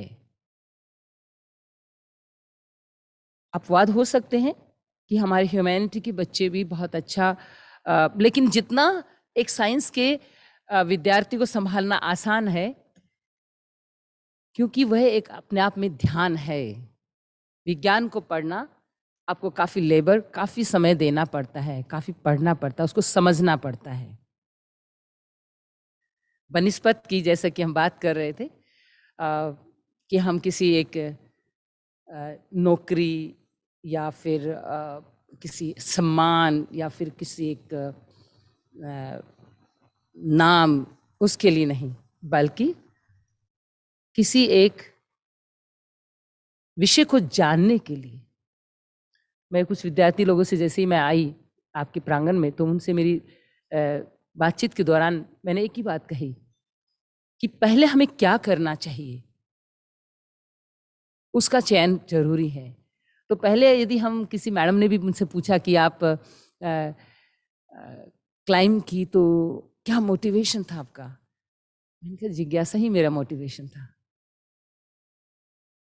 डॉक्टरों ने मुझे फेल कर दिया था। पहली बार, मेरा पहला दिन इंस्टीट्यूट में, Nehru institute of mount training Uttarkashi में, उन्होंने कहा ये पतली दुबली, इतनी नाजुक सी है। मेडिकल हुआ तो मेरे लंग्स छोटे पाए, बल्कि मैं एवरेस्ट क्लाइंब कर चुकी थी, काफ़ी समय की बात है। तब सेकंड टाइम जब जा रही थी, डॉक्टर ने कहा कि संतोष यादव का मेडिकल अनफिट है, इसको ना ले जाए तो ज़्यादा अच्छा है। तो डॉक्टर ने कहा, हमारी जो टीम की डॉक्टर ने कहा कि आप जानते हो कौन है? कहते हाँ, उनके लंग्स बहुत छोटे हैं, वो सांस कहाँ से लेगी? ऑलरेडी सीज क्लाइंब एवरेस्ट, और मैंने उनके साथ क्लाइंब किया है, मैंने उनकी डॉक्टर रही हूँ मैं। तो वो तो सीज बहुत ज़्यादा फिट है, वो तो, उनको कभी ब्रीदिंग की प्रॉब्लम नहीं होती है। या आप क्या कह रहे हैं? तो ये तो रिसर्च का विषय है। खैर, इस विषय में हम बाद में आएंगे। अब वापस मैं बच्चों के लिए आती हूँ, क्योंकि उनको ये फैक्ट्स जानना बहुत ज़रूरी है कि हमारे ह्यूमन मैकेनिज्म क्या है और उसका फंक्शन आगे क्या है, वो हमें इस पूरे सोलर सिस्टम में क्या डिलीवर कर रहे, उसका इफेक्ट क्या है, ये जानना बहुत ज़रूरी है। मैं आप लोगों से भी ये आग्रह करूँगी कि आप लोग आज जाइए घर पे या रास्ते में, जब भी आज से सोचना शुरू कीजिए आप जो अनुसंधान कर रहे हैं और उस अनुसंधान करने के अलावा क्या हम प्रैक्टिस कर रहे हैं। क्योंकि जो विज्ञान और पूरे विज्ञान को सही में जानने के लिए, मैं थोड़ी देर पहले बात कर रही थी कि वायुमंडल में से कनेक्ट होना बहुत ज़रूरी है। हमें कुछ क्लासेस हैं, ज़रूरी है एक बंद कमरे में या बंद ऑडिटोरियम में हो, लेकिन वह हमें भय को जन्म देती है। इनफैक्ट आपको रियल मायने में कनेक्ट करना है तो नेचर से जाके कनेक्ट कीजिए, वो कंप्लीट साइंस है। मैं मानती हूँ बायोटेक्नोलॉजी लैब का विषय है, लेकिन पूरे वायुमंडल से बड़ा लैब है ही नहीं कुछ भी। वहां जाके बैठिए तो सही। ध्यान की अवस्था क्या होती है? किसी भी चीज को बैठ के शांति से महसूस करना या कोई भी कार्य को ध्यान से करना। मैं 3 दिन से हरिद्वार में, क्योंकि वो मेरा रूटीन है, मैं सुबह जाती हूँ, वहाँ पे गंगा स्नान करती हूँ और वहाँ पर बैठ करके फिर मैं थोड़ा सा बैठ जाती हूँ, मैं देखती रहती हूँ, चंद्रमा देखती हूँ, क्योंकि बहुत अर्ली मॉर्निंग जाती हूँ। मैं तारे को देख रही होती खुली आंखों से, फिर मैं विचार कर रही होती हूँ कैसे हुआ, क्या प्रकृति, क्या सृष्टि, कैसे, पता ये मन में प्रश्न उठते हैं मेरे। 3 दिन से मैंने वहाँ पे कावड़ के लोग, कावड़िया जो होते हैं ना, वो देखे उनको। मैं क्यों बोल रही हूँ बार बार साइंस पढ़ना जरूरी है? संवेदनशीलता बहुत आवश्यक है मानव जीवन के लिए। मैंने उनको देखा, मोर देन हंड्रेड्स, वो कावड़ जो थी प्लास्टिक से भरी हुई, सजी हुई, और जो भी था वो मेरे सामने फेंक रहे हैं। छोटे छोटे प्लास्टिक के उन्होंने वो गंगा जल भर के और शिवलिंग पे चढ़ाने का वो कर रहे हैं। मर गई है उनकी संवेदनशीलता, उनके अंदर का पूरा सिस्टम खत्म हो गया है। मैंने वहां पर उठी, बड़े विनम्रता से मैंने उनका, सिगरेट पी रहे हैं, बीड़ी पी रहे हैं और उसको वहां पे डाल रहे हैं। ये तो मैंने अभी रिसेंट का दृश्य देखा। ऐसे बहुत सारी बातों को लेकर के मैं इस कंक्लूजन पे पहुंची हूं कि भारत का ही नहीं, पूरे विश्व के समाज को हमें साइंस विज्ञान पढ़ना बहुत आवश्यक है। और भाव का अभाव हो गया है। हम भावनात्मक रूप से 2 तरह की शून्यता होती है। एक आप कहीं से कनेक्ट हो जाना, और एक ऐसी शून्यता कि हम कुछ भी किए जा रहे हैं और हमें कोई फर्क नहीं पड़ रहा। हम लोग क्यों हमारी जो प्राकृतिक संपदाएं हैं उसको संयोजन नहीं रखते, उसका महत्व नहीं कर रहे हैं। उसका महत्व करना बहुत जरूरी है। इसलिए मैंने इस साइंस का प्रयोग किया है। मैं वो तिथि नहीं भूल सकती हूँ, 11 मई 1993 में 10 मई को मैंने एवरेस्ट दूसरी बार क्लाइंब किया था और 11 मई को मैं वापस आ रही थी।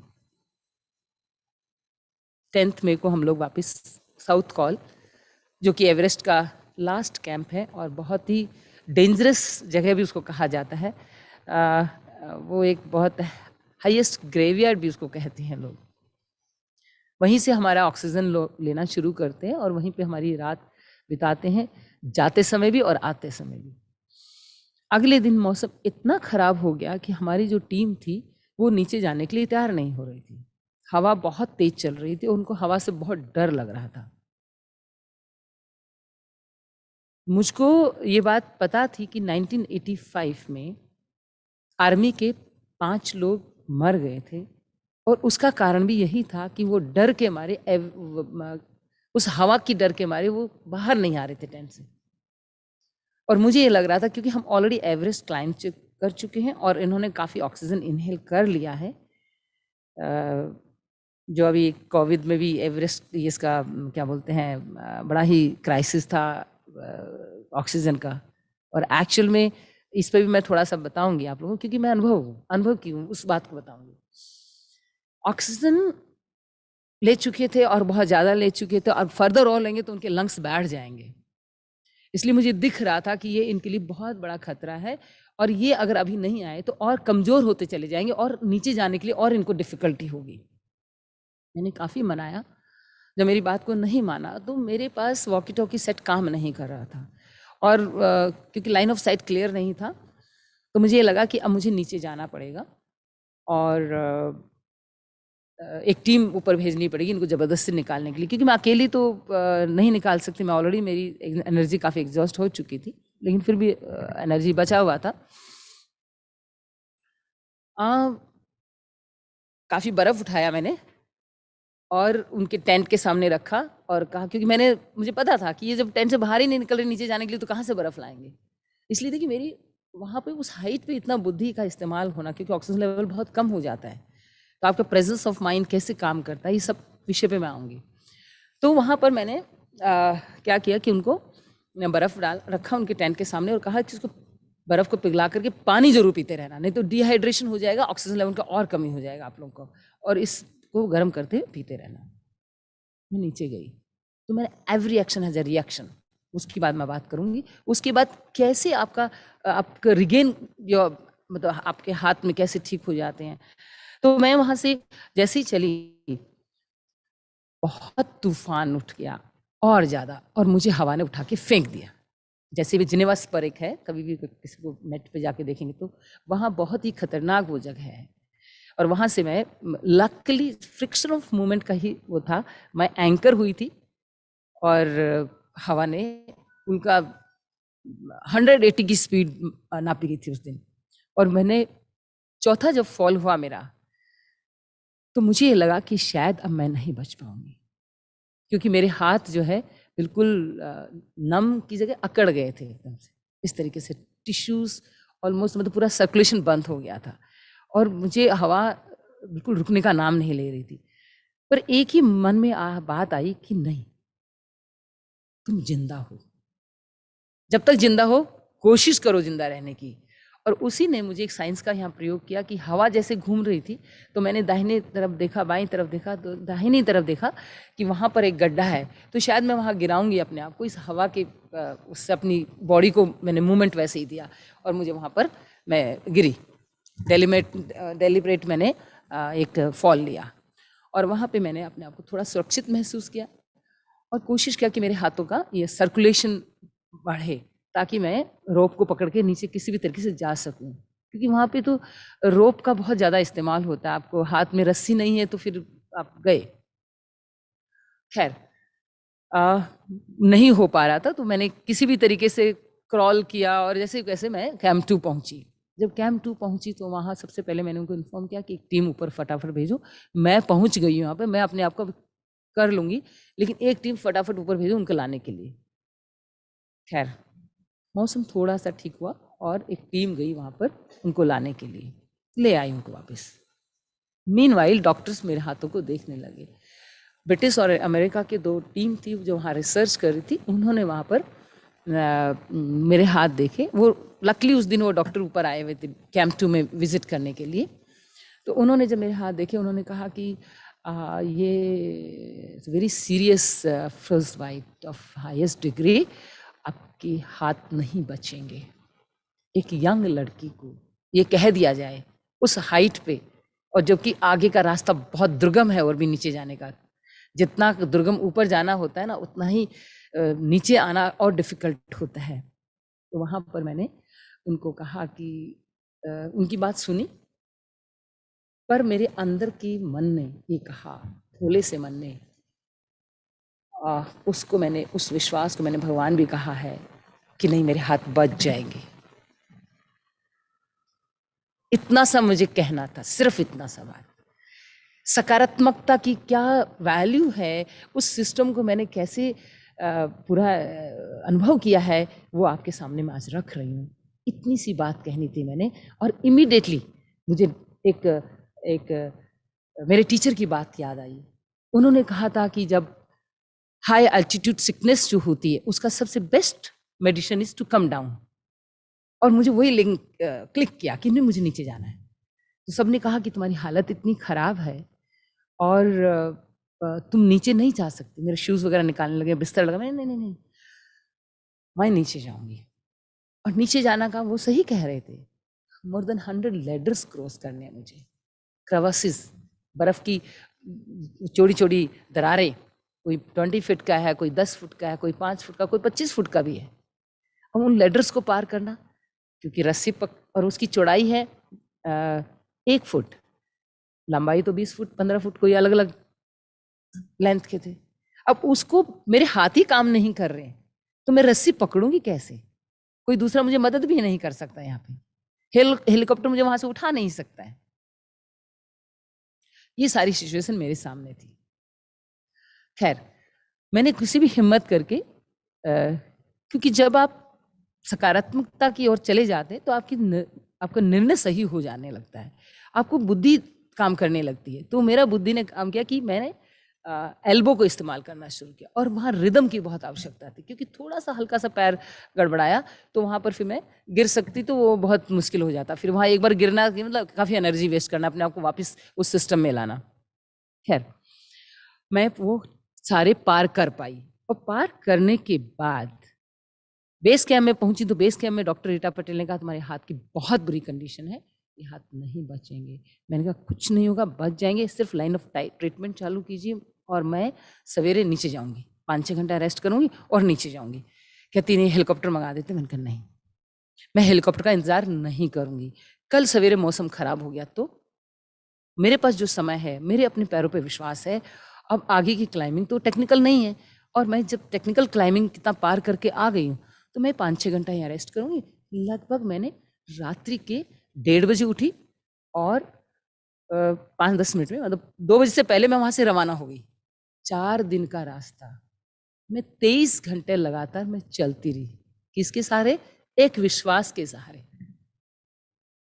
और वो विश्वास था कि मेरे हाथ बच जाएंगे, और उस विश्वास ने ही मुझे एक सही निर्णय लेने के लिए दिशा दी। वो था कि हेलीकॉप्टर को नहीं ले आना है। उस वक्त मुझे उसका पता नहीं था।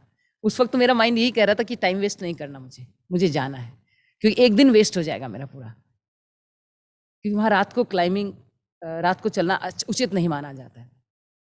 खैर, मैंने वहाँ से, क्योंकि हेलीकॉप्टर क्यों नहीं बचा था मेरे हाथ, मेरा शरीर में ब्लड सर्कुलेशन, वो 6 घंटा जो चली मैं, कैंप 2 से बेस कैंप आई, और फर्दर कुछ ही घंटे रेस्ट करके, और वो जो बेसिक ट्रीटमेंट जो फर्स्ट एड लिया, गर्म पानी में हाथ किया, और जो भी है कुछ मेडिसिन खाई ताकि मेरा ब्लड सर्कुलेशन और अच्छा होए। ऐसे भी अगर आप बहुत शांत है और बहुत ही टेम्परामेंट बैलेंस है तो अपना ब्लड सर्कुलेशन वैसे ही बड़ा ज़बरदस्त स्टेबलाइजर है। तो टेम्परामेंट जो बैलेंस रहना, ये एक बीपी के लिए बहुत अच्छा वो है। तो खैर, वहाँ से फिर हम 23 घंटे में लगातार चलती रही। लगभग 9 बजे के करीब, 8-9 बजे के करीब मैं ट्री लाइन तो नहीं, थोड़ा बुशिस जहाँ पर है, ग्रास लाइन पे पहुंची। उसके बाद ट्री लाइन पे मैं 11-12 बजे करीब पहुंची, और उस वक्त मेरे हाथ में जो दर्द होना शुरू हुआ है, तेज धूप चल रही थी, इतना तेज दर्द कि मैंने 2 बच्चों को भी जन्म दिया है, वो लेबर पेन से भी ज़्यादा दर्द था मुझे। पर मेरे खुशी के आंसू आने लगे कि मेरे हाथ बच जाएंगे, और मैंने फर्दर लगातार चलती रही, क्योंकि मुझे अब ये महसूस होने लगा कि मैं अपना फ्लाइट लूँगी वहाँ से, तो मैं काठमांडू पहुँचूँगी तो और गर्म एरिया रहेगा वहाँ पे, तो और मेरा ब्लड सर्कुलेशन ठीक रहेगा और मैं ठीक से कर पाऊँगी। और आज मेरे हाथ जो है 10 उंगलियों के साथ में है। अब यहाँ पर एक बात आती है, जापान में एक कार्यक्रम हुआ 1995 में। हम पूरे भारत के ही पूरे विश्व के माउंटेनियर्स वहाँ इकट्ठे हुए, और वो 2 डॉक्टर्स भी आए हुए। तो उन्होंने कहा मुझे देख करके, Santosh, it's the same hand. I say yes, it's a miracle, we can't believe it. वो मेरे हाथों को देख रहे बार बार ऐसे छू करके। उसके बाद उन्होंने फटाफट वो कुछ मशीनें ले आए, ये तो रिसर्च का विषय है।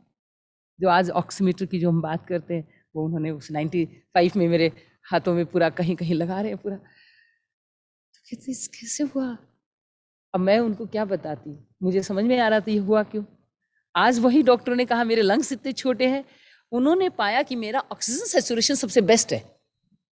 जितने भी माउंटेनियर वहां थे, सबका ऑक्सीजन सैचुरेशन नापा गया, और among all the world mountaineers, my oxygen saturation found the best. तो ये कंट्राडिक्टरी कितना बड़ा है कि मेरे लंग्स छोटे थे। अब उसके लिए जो मुझे समझ में आया वो मैं आपको साझा करती हूँ। सबसे पहले तो मैं बचपन से ही सुबह जल्दी उठती थी। मेरे माता पिता का दिया हुआ संस्कार, वो लोग भी 3:30-4 बजे करीब उठ जाते थे। तो मैं कभी भी उनको उठने से पहले मेरा उठने का हमेशा एक निर्णय होता था कि नहीं नहीं नहीं, वो उठ गए तो मैं उसके बाद उठी, तो एक सम्मान की बात है। मेरे माता पिता का सम्मान उसी में होता है जब मैं उनके साथ या उनसे पहले उठ जाऊं। ये अंदर से मन में एक भाव था मेरे पिताजी का गले के हार रही हूँ, तो मैं हमेशा मेरे पिताजी के लिए एक वो करती थी। खैर, कॉलेज में गई, हॉस्टल में रही। हॉस्टल में बाकी की लड़कियां तो 2 बजे तो सोने ही जाती थी। हमने अपनी हैबिट को यहाँ पे चेंज नहीं किया। यहाँ पे भी हमने सवेरे बल्कि और जल्दी उठना शुरू किया। 3 बजे हम उठ जाते थे, और आज भी वह हैबिट को मैंने कंटिन्यू किया। पहाड़ों में क्या होता है कि आपको जल्दी ही उठना पड़ेगा, आपको जल्दी ही क्लाइंब करना पड़ेगा। इसलिए वो डॉक्टरों के कहने के बावजूद भी हम वहाँ फिट पाए गए, क्योंकि वो मेरी हैबिट में था, नंबर 1। नंबर 2, हम जब सवेरे जल्दी उठते हैं तो हमारे लंग्स बहुत एक्टिव होते हैं एक्चुअली, और उस वक्त का वायुमंडल, उस वक्त की जो एयर होती है वो बहुत ही शुद्ध होती है। तो उस वक्त हमारा मैक्सिमम ऑक्सीजन इनहेल कर रहे होते हैं एक्चुअली हम, नंबर 1। नंबर 2, टेम्परामेंट अगर आपका सही है तो आपका ऑक्सीजन लेवल, क्योंकि ब्लड सर्कुलेशन ठीक रहता है, तो आपका ऑक्सीजन लेवल मेंटेन रहेगा। तीसरी बात, मैं लहसुन प्याज अदरक बचपन से नहीं खाती थी। बीच में मैंने ग्रहण किया इसको, लेकिन मैं ना के बराबर। मैं ज़्यादातर फ्रूट्स पे मुझे बहुत पसंद है, पर वहाँ पहाड़ों में तो कहाँ फ्रूट्स। पर मैं फिर भी वहाँ पे भी कोशिश करती थी कि मेरा बॉयल। अब लहसुन प्याज अदरक को लोगों ने अध्यात्म से जोड़ दिया, वो है, उसकी एक अलग विषय है, पर यहाँ साइंटिफिक है। क्योंकि जब हमारा लहसुन प्याज अदरक हम ग्रहण करते हैं तो हमारा जिस विधि से हम ग्रहण करते हैं तो उससे क्या होता है कि हमारे पेट में गैस और एसिडिटी बनने लगती है। क्योंकि कभी भी अदरक को, वही अदरक यदि आप पका के खाएंगे तो गैस बनता है उससे, और वो पाइल्स के लिए जहर है, कॉन्स्टिपेशन करती है एक्चुअली।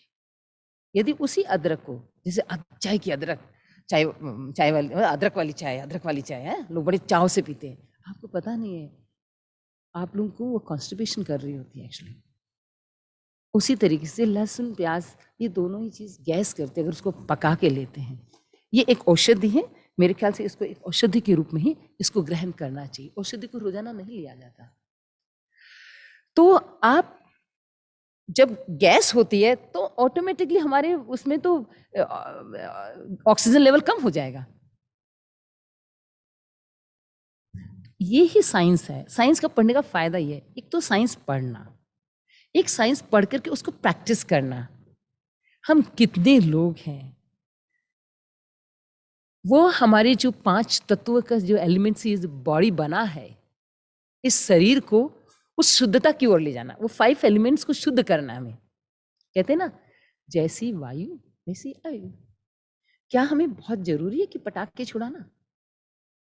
मैं कोशिश करती हूँ, मैं क्षमा चाहूंगी, आज मुझे किसी विशेष परिस्थिति के कारण मुझे कार लेके आना पड़ा मुझे, नहीं तो मैं संजय जी से कह रही थी कि मैं ट्रेन से चलती हूँ, कोशिश करती हूँ कि मैं ट्रेन इस्तेमाल करूँ, पब्लिक ट्रांसपोर्ट इस्तेमाल करूँ। तो अब पटाखे, क्या हम आवश्यकता में नहीं जी सकते हैं? आप रोजाना सोचिए, चाहे कितना भी बड़ा कोविड आ जाए, बीमारी का आप लोगों का जो सदुपयोग होना चाहिए वो बीमारी के लिए ठीक करने के लिए नहीं होना चाहिए, बल्कि और एक मानव विकास के लिए होना चाहिए। मानव का ये, उसकी क्या एक प्रकाष्ठा है, उसका क्या महत्व है। और मेरा ये सपना है, मैं आप लोगों के सामने अपनी खुली आंखों से देख रही हूँ सपना, और देखती रहूंगी। और रोजाना जो सुबह जल्दी उठ करके एक ही सपना देखती हूँ कि जितने भी हॉस्पिटल है, it should be convert into meditation centre.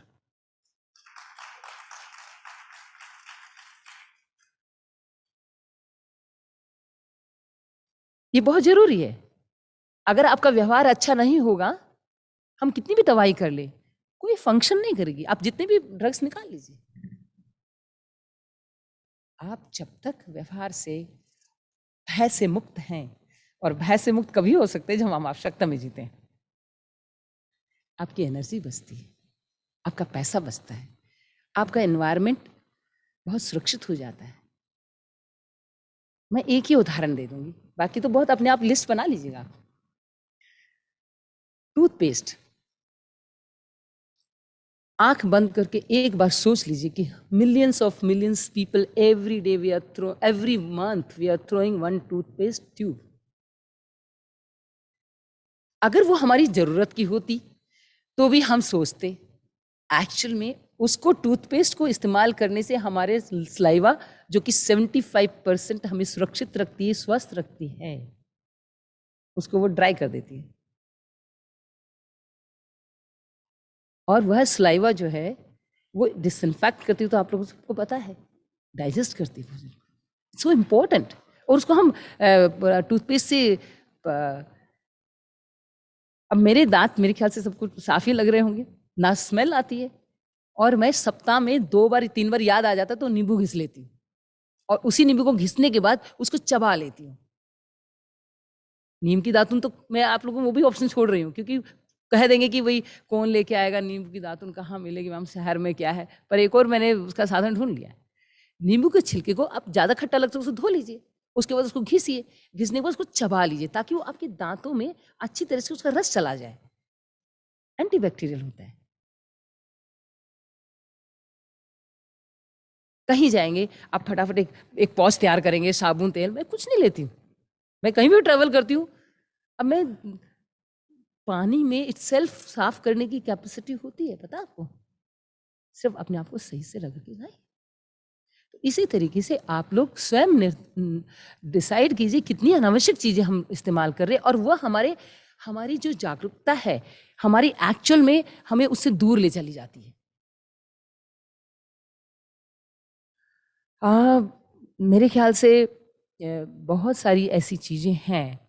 एक बात और, स्नीजिंग की प्रॉब्लम बहुत सारे लोगों को होती है। कफ, कोविड का वही तो था। अब इसमें हमने एक ही छोटा सा उदाहरण दिया कि भैया आप जीरा पानी पी लीजिए बॉयल करके। चाय पीना जरूरी है? चाय तो डिहाइड्रेट करती है। हमें पहाड़ों में, पता नहीं, मुझे समझ नहीं आता, माउंटेन में चाय कॉफी धड़ाधड़ से पूरा आर्मी को दिया जा रहा है। जितने भी हमारे फॉरवर्ड पोस्ट पे, मैं खुद पुलिस अधिकारी रही हूँ, मेरे वहाँ पे कॉफ़ी चाय इतना सारा दिया जाता है, मुझे नहीं चाहिए। मैं चाय ना कॉफ़ी पीती हूँ, कुछ नहीं पीती हूँ, क्यों? डिहाइड्रेट करती है वो, और ऊपर से वहाँ पे डिहाइड्रेशन वैसे ही है। मुझे समझ में नहीं आया ये बात। जीरा पानी आपके ब्लड सर्कुलेशन को सही करती है, क्योंकि वो ब्लड को थिन कर देती है। डर से हमारे शरीर में खून गाढ़ा हो जाता है। जब भी आप एंजाइटी हो, जब भी कुछ ऐसी दिक्कत हो, तो आप फटाफट जीरा को बॉयल किया और पिया, फर्स्ट क्लास। लोगों का 15 मिनट 20 मिनट में ऑक्सीजन लेवल जो 75 था 95-100 हो गया, वेंटिलेटर उतर गया लोगों का। दूसरा, हमने कहा कि हमारा जो यूरिन पास करते हैं, स्टूल पास करते हैं, उसके बाद जनरली सुबह तो वही मजबूरी होती है कि हमें दातुन वो मंजन करना होता है, लेकिन उसके बाद अगर हम यूरिन पास करते तो हम कभी भी कुल्ला नहीं करते जनरली।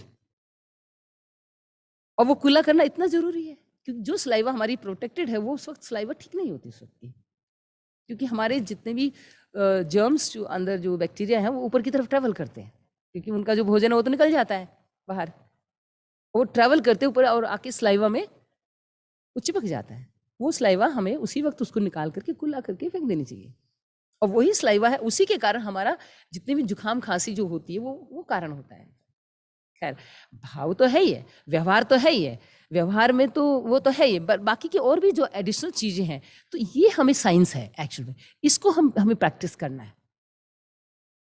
और साइंस का एक और बहुत सुंदर सा रूप है, वो है कि साइंस के लोग बहुत जल्दी अध्यात्म को समझते हैं, वो ध्यान को समझते हैं, क्योंकि वह उनकी समर्पण भाव होता है, उनके अंदर इस सरेंडरनेस होती है। जो वैज्ञानिक लोग होते हैं बड़े बड़े ही सधे लोग होते हैं एक्चुअली। यदि मैंने एवरेस्ट को या माउंटेनियर एज ए अवार्ड या एज ए नेम फेम के लिए होती, तो मैं शायद आपके समक्ष ये बात नहीं कर रही होती। आप लोगों ने तो मुझे, संजय जी ने बुलाया कि मैं एक साइंस से हट के मैं हूँ, इसलिए मैं वहाँ पे आऊँ और बात करूँ। लेकिन मुझे क्या पता था कि महादेव मुझे भेज रहा है, ये तो बुलाने वाले हैं, भेज तो मुझे परमात्मा रहा था कि तुम्हें वहाँ साइंस को लाके मोटिवेट करना है और जाकर के कि साइंस का महत्व है क्या। और मैं आप लोगों से हाथ जोड़ के विनम्रता पूर्वक विनती करती हूँ कि आप लोग आज से अब से ये बात सोचना शुरू कर दीजिए कि भारत का ही नहीं, पूरे विश्व का कैसे पैसा बचाया जाए, कैसे एनवायरनमेंट को सुरक्षित किया, कैसे आपकी अपनी ऊर्जा को बचाना है। क्योंकि इसको मैंने आज नहीं कह रही हूँ, मैं इसको मैंने प्रैक्टिस किया है जब मैं कॉलेज में पढ़ती थी और मैं छोटी बच्ची थी। I come from very well to do family, कोई चीज़ की कमी नहीं थी। पैदा हुई थी तो कार और ट्रैक्टर हुआ था, फिर भी मैं बस से जाती थी, सरकारी बस से। उसके अलावा मेरे पास सिर्फ 2 मात्र ड्रेस थी जो मैं लेके गई हॉस्टल। तीसरा ड्रेस मुझे सब सर्दियों में खरीदना पड़ा कि बारिश होगी तो मुझे लगा अब ये सूखा हुआ नहीं होगा, क्योंकि मुझे एवरीडे चाहे साबुन ना लगाऊं पानी में से जरूर निकालती थी। दिस इज अ साइंस, क्योंकि अगर एक बार पानी से निकाल दिया तो उसकी एक शुद्धता होती है। अब हम कितने भी कपड़े आप लोगों ने पहने हुए, मैं क्षमा चाहूंगी, मैं उसी पर वापस आ रही हूँ 5 तत्वों पे। वायु की शुद्धता, भोजन की शुद्धता, इस शरीर में जो डालेंगे बाहर आएगा। वस्त्र की शुद्धता, हाँ, हमारा जो भी आकाश की शुद्धता, हम जो भी वाणी, जो भी शब्द कहते हैं वो सबसे पहले हमारे इर्द गिर्द घूम रहा है। वो आकाश तत्व को कैसे मजबूत करेगा, यह हमें जानना जरूरी है। हम एंग्जाइटी होंगे, हम क्रोध करेंगे, हमारे सामने बहुत समस्या आएंगी, उससे हम हताहत हो जाएंगे। तो वैसे ही हमारा ये सारा सिस्टम जो है ना, बहुत ज़्यादा अशुद्धता की ओर चला जाता है। हम वस्त्र जो पहनते हैं, हमें ऐसे कपड़े पहनने चाहिए जिसमें हमारा फ्लो हो, एनर्जी का फ्लो हो। आप लोग इतने टाइट कपड़े पहन लेते हैं कि हमारी एनर्जी बंद के रह जाती है। अब स्कूल के बच्चों को देख लीजिए, उनका पेट, बेल्ट, इतने छोटे बच्चों को, उनकी ग्रोथ को रोक रहे हैं हम लोग। उसको वो कहा क्यों एंग्जाइटी में है, माँ बाप परेशान, टीचर्स परेशान, उनको पता ही नहीं हमारे बच्चे क्यों एंग्जाइटी। आजकल के बच्चे ऐसे ही होते, आजकल के बच्चे ऐसे नहीं होते। ये हम माँ बाप और हम शिक्षकगण उनको वो दे रहे हैं जो उनको मिलना चाहिए, वो नहीं दे रहे। मैं क्षमा चाहूंगी जितने भी लोग यहाँ पर एक पैर पे पैर रख के बैठे हुए हैं, वो कृपया जितना जल्दी हो सके इस आदत को सुधार लें, क्योंकि ये भी आपको एक बहुत बड़ी समस्या में ले जाएगा। क्योंकि इसका भी देखिए साइंस है इसके पीछे, क्योंकि जितने भी हमारे ब्लड सर्कुलेशन जो है उसको रोक रहा है, और जहां ब्लड सर्कुलेशन रुका वो नाभि के साथ में सारा उसका जुड़ाव है। इंडाइजेशन हो जाएगा, जब इंडाइजेशन हो गया तो क्या होगा, हार्ट की प्रॉब्लम, उसके बाद पूरा रीढ़ की हड्डी आपका इफेक्ट। तो साइंस तो आप जानते हैं, मैं तो थोड़ा बहुत, मैं इकोनॉमिक्स पढ़ी हूँ पर मैं अनुभव की हूँ। मिनिस्टर साहब सही बोल गए कि मैं पीएचडी कर ली तो फिर अब मुझे नहीं बुलाते। अच्छा कोई हो, मैंने पीएचडी नहीं किया है ना। तो ये सारी चीजें हमें इस महत्व को समझना होगा कि इस शरीर का मकसद क्या है, इस शरीर क्या है, यही एक मंदिर है। इसको जितना सुंदर और सुरक्षित बना के रखेंगे, हम पूरे समाज में वही सही डिलीवर करेंगे। एक्चुअली सारी समाज की समस्या खत्म। और मेरे पास इतनी ऊर्जा होती थी, लड़कियां मेरे कमरे में आकर के हॉस्टल में बैठ जाती थी, कहती यहाँ बड़ी ऊर्जा महसूस होती है। अब उनको ये नहीं पता होता, तो उनका कमरा तो पूरा हॉस्टल में क्या लिपस्टिक को क्या क्या इतने सारे सामान होते थे उनके पास। ऐसा नहीं है कि लड़कों के पास भी बहुत होते हैं, अलग अलग डीओ, तो ये तो वो, पता नहीं क्या क्या परफ्यूम, क्या क्या क्रीम। हाँ, इट्स नॉट की ओनली वुमेन। क्या इसकी आवश्यकता है? हम लहसुन, प्याज, अदरक खाते हैं या कोई भी ऐसी चीज लेते हैं जिससे शरीर में गंध होता है, फिर एक और अनावश्यक चीज को जन्म दे देते, वो है परफ्यूम। सचमुच इसकी आवश्यकता नहीं है, हम एक और बोतल को जन्म दे रहे हैं। मैं मार्केट से कोई भी चीज लाती हूँ, कोशिश करती हूँ कि कंपनी मेड ना हो। मैं क्षमा चाहूंगी, जितने भी लोग हैं वह कंपनियां, व्यापार लोगों से मैं सचमुच, मैं इकोनॉमिक्स पढ़ी हूँ, लेकिन मैं विनती करूंगी कि वह अपनी चीज को एक इतना ज्यादा ऐड देते रहते हैं। तो हमने एक गलत एक्शन को जन्म दे दिया। हमने जैसे ही पैकेट की चीजें खरीदी, कभी कभी मजबूरी मुझे भी खरीदनी पड़ती है, मैं अवॉइड करती हूँ, लेकिन कि मैं ये ना खरीदूं, मुझे ये नहीं लेनी चाहिए। तो वो चीज हमारा ये, वी हैव टू डिसाइड कि व्हाट इज आवर एक्शन। क्या हमारा सही काम? हम सोचते हैं नहीं, हमने किसी का दिल नहीं दुखाया, हमने किसी को हर्ट नहीं किया, हमने झूठ नहीं बोला, हमने कोई चोरी नहीं की, यही कर्म नहीं है।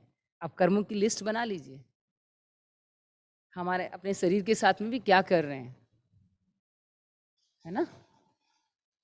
तो एक आनंद की स्थिति में पहुंचने के लिए हमें साइंस का प्रयोग करना चाहिए। साइंस का सही रूप में प्रयोग करना ही आनंद की स्थिति में जाना है एक्चुअली। मेरे ख्याल से मैंने बहुत देर हो गई आप लोगों बैठे हुए, इन्हीं बातों के साथ में मैं अपनी वाणी को विराम देती हूँ। अगर किसी का मन में प्रश्न है, कुछ बात पूछनी है, तो आप पूछ सकते हैं। ऐसे तो बहुत सारी बातें हैं, कई समय लग जाएगा कहने के लिए, लेकिन बस यही मैं आग्रह करूंगी, इन 5 तत्वों को संभाल के रखिए, है। क्योंकि मैं एक बता रहे थे कि बच्चा का जन्म होने के बाद हम क्या, बच्चा को जन्म होने के बाद नहीं सोचना है, बच्चा गर्भ में आए उससे पहले की तैयारी करनी है हमें। तब सब पूरा जीवन सुखाल है, खुशहाल है, कोई दिक्कत ही नहीं हो। पर हम उससे पहले तैयारी नहीं करते, क्योंकि अगर हम आईआईटी के लोगों ने मुझे कहा था, बॉम्बे आईआईटी में, कि मैम क्या ये हम क्या कुछ बताया उन्होंने कि हम जेनेटिक कुछ ऐसे, मैं कुछ नहीं करोगे, करेला बोया तो करेला ही होगा, आम बोया तो आम ही होगा। अब you can't do this. Nature के साथ खूब खिलवाड़ हुआ, मैंने कहा इसके साथ हो ही नहीं सकता खिलवाड़। जैसे भाव होंगे वैसे हमारे बच्चे होंगे, और बच्चे होने के बावजूद हमें उन खरपतवारों से बचाना है जो समाज में अनेक है। पर उस खरपतवार को भी हमें तभी हम मिटेगी जब हम सब साझा मिल करके, सब एक जैसे। आप खुद देखिए, आपने विभिन्न कपड़े पहने हुए हैं या कलर पहने हुए हैं, यदि आप एक जैसा पहनेंगे तो आपकी ऊर्जा को बहुत ऊर्जा मिलेगी आपको। मुझे याद है अभी भी, मैं एक गुजरात में एक जगह है, कलर फैक्ट्री वहाँ पर है, तो मैं गई वहाँ पे, मुझे बुलाया गया, तो मैंने देखा बहुत घने जंगल है वहाँ पे, एक कैंपस में इतना भारी डेंस फॉरेस्ट, क्या है। मैंने पूछा उनसे, उन्होंने कहा मैम ये कलर फैक्ट्री है ना। तो मैंने कहा, तो उन्होंने कहा यहाँ कैंसर होने के लोगों को चांसेस है, इसलिए हम लोगों ने, मैं अपने कमरे में गई, बैठ के ही सोचने लगी कि हम एक अपने अच्छा लगने के लिए हमने एक केमिकल को, वो भी लोगों को कैंसरियस है, उसको जन्म दिया। मैं हिल गई थी, मेरा भीतर का सारा सिस्टम हिल गया था। इनफैक्ट हमें उस संवेदनशीलता की ओर जाना होगा।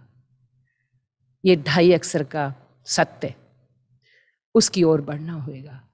जब हम 2.5 अक्षर के सत्य को जान लेंगे तो हम उस 2.5 अक्षर को, प्रेम को भी जान लेंगे। जब हम 2.5 अक्षर के प्रेम को जान लेंगे, इस 2.5 अक्षर का शरीर जो है उसको भी हम जान लेंगे, और पूरी दुनिया यहीं पर आनंदित हो जाएगी, सही रूप में अगर हम जाएंगे। बहुत बहुत धन्यवाद। कुछ अगर आपके सवाल है, मन में कुछ बात है, 2.5 अक्षर के शरीर को समझ तो गए ना, जीव भी 2.5 अक्षर की। अगर इसके ऊपर संयम है, इसके 2 बड़े काम हैं, स्वाद और शब्द बोलना, दोनों पे अगर संयम है तो जीवन बड़ा आनंदित है। हाँ? जितने भी लोगों ने टाई लगा रखी, इसकी आवश्यकता है क्या? इतनी गर्मी हो रही है। प्लीज, मैंने नवोदय विद्यालय स्कूल है, वहाँ पर 50 रुपये एवरी मंथ टूथपेस्ट के लिए दिया जाता है। वो गांव में स्कूल है उनका कैंपस, और वहाँ पर इतने पेड़ लगाए हुए उन्होंने। हमने नहीं है तो और लगाइए, दातुन करवाइए। मैं नींबू का छिलका, नींबू आता है? हाँ मैडम आता है। तो मैंने कहा उसको फेंकते क्यों? मैं कभी भी नींबू का छिलका को कूड़े में नहीं फेंकती, उसका अचार डालती हूँ, या फिर दांतें साफ करते जो बच जाता है अचार डाल देती हूँ। अचार मतलब एवरी डे कांच का बर्तन लिया, ये नहीं कि मुझे स्पेशल टाइम देना पड़ता, नहीं, खाली एक कूड़ादान में की जगह मैंने उस कांच के जार में डालती हूँ, उसमें नमक और अजवाइन पहले से डाल के रख देती हूँ। बस इतनी तो फर्क है। वो अपना इतना अच्छा डाइजेस्टिंग सिस्टम रखता है, और उसका मैंने हिसाब लगवाया। आपको पता है around 20 crore rupees is spending on toothpaste. You all are spending that money just to for your unhealthiness. Can you imagine? वही नहीं, फिर मैंने हिसाब लगवाया। मैंने कहा लहसुन प्याज अदरक कितना है बच्चे, कितना खर्च होता है? Around 50 to 54 crore rupees every year spending on that. और जिससे कि हमारे बच्चों की एक्शन स्लो होता है। आपको पता है, क्योंकि जब हम लहसुन प्याज अदरक को पका के लेते हैं तो जैसे मैंने बताया ना, कार्बन डाइऑक्साइड मतलब आपका गैस बनेगी, तो गैस जहाँ बनेगी तो ऑक्सीजन कम होगा, तो बच्चों को वैसे ही एक्शन स्लो। ऐसे ही हम ऋषि मुनि लोग नहीं खाते थे। क्यों नहीं खाते थे? इसके पीछे हमारे ऋषि मुनियों को हमने एक बड़े बंद बस्ते में डाल दिया। सोचते वो तो नहीं, वो अध्यात्म है। ऐसा नहीं है, वो गृहस्थ आश्रम में होते थे। हम लोग सब लोग, मैं भी तो गृहस्थ आश्रम में हूँ। बस ये है कि हमारी समझ को, हम जो साइंस पढ़ा है उसको प्रैक्टिस भी करना है, उसके सारे वो देखने हैं कि सही क्या है गलत क्या। हम कोई भी चीज़ प्रयोग करने से पहले अपने शरीर पे, चाहे वस्त्र के रूप में करें, और चाहे भोजन के रूप में करें, चाहे वाणी के रूप में करें, और चाहे हम एयर हम लोग लेते हैं, वो सारा का सारा हमें ये देखना होगा कि हम सही कर रहे हैं, और हम क्या नेचर के साथ, इस पृथ्वी के साथ हम सही कर रहे हैं। खैर, बहुत सारी बातें मैं कोशिश करती हूँ कि वाइंड अप करने की। हाँ जी,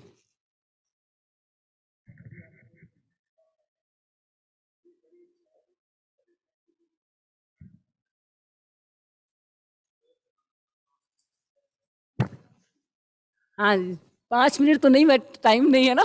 कोई और भी क्वेश्चन? सिर्फ एक लाइन में जो बोलना है, मेरी अगर बड़ाई में, प्रशंसा में बोलना तो मत बोलिएगा। महादेव।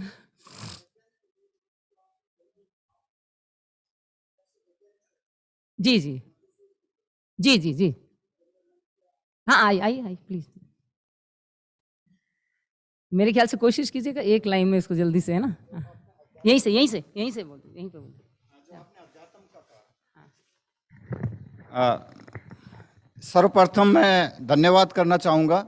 माताजी ने जो बोला मुझे जो समझ में आया, और मेरा भी अनुभव यही है कि देखिए, ऋषि और मुनि, ऋषि मीन्स रिसर्च स्कॉलर, और मुनि जो है आध्यात्म का ज्ञानी। और जो समदर्शी होगा वो अनुचित कभी नहीं होगा, वो समदर्शी है, वही ज्ञानी जो बता सकता है। तो मैं उसी संदर्भ में माताजी ने जो बताया, जो 5 तत्व हैं वही हमारे अंदर आके और वही बाहर, कभी जैविक और अजैविक, तो बाह्य और आंतरिक। तो मैं उन शब्दों को बोलूं, अगर ईश्वर का ध्यान करके कहा जाए तो मैं क्या बोलना चाहूंगा?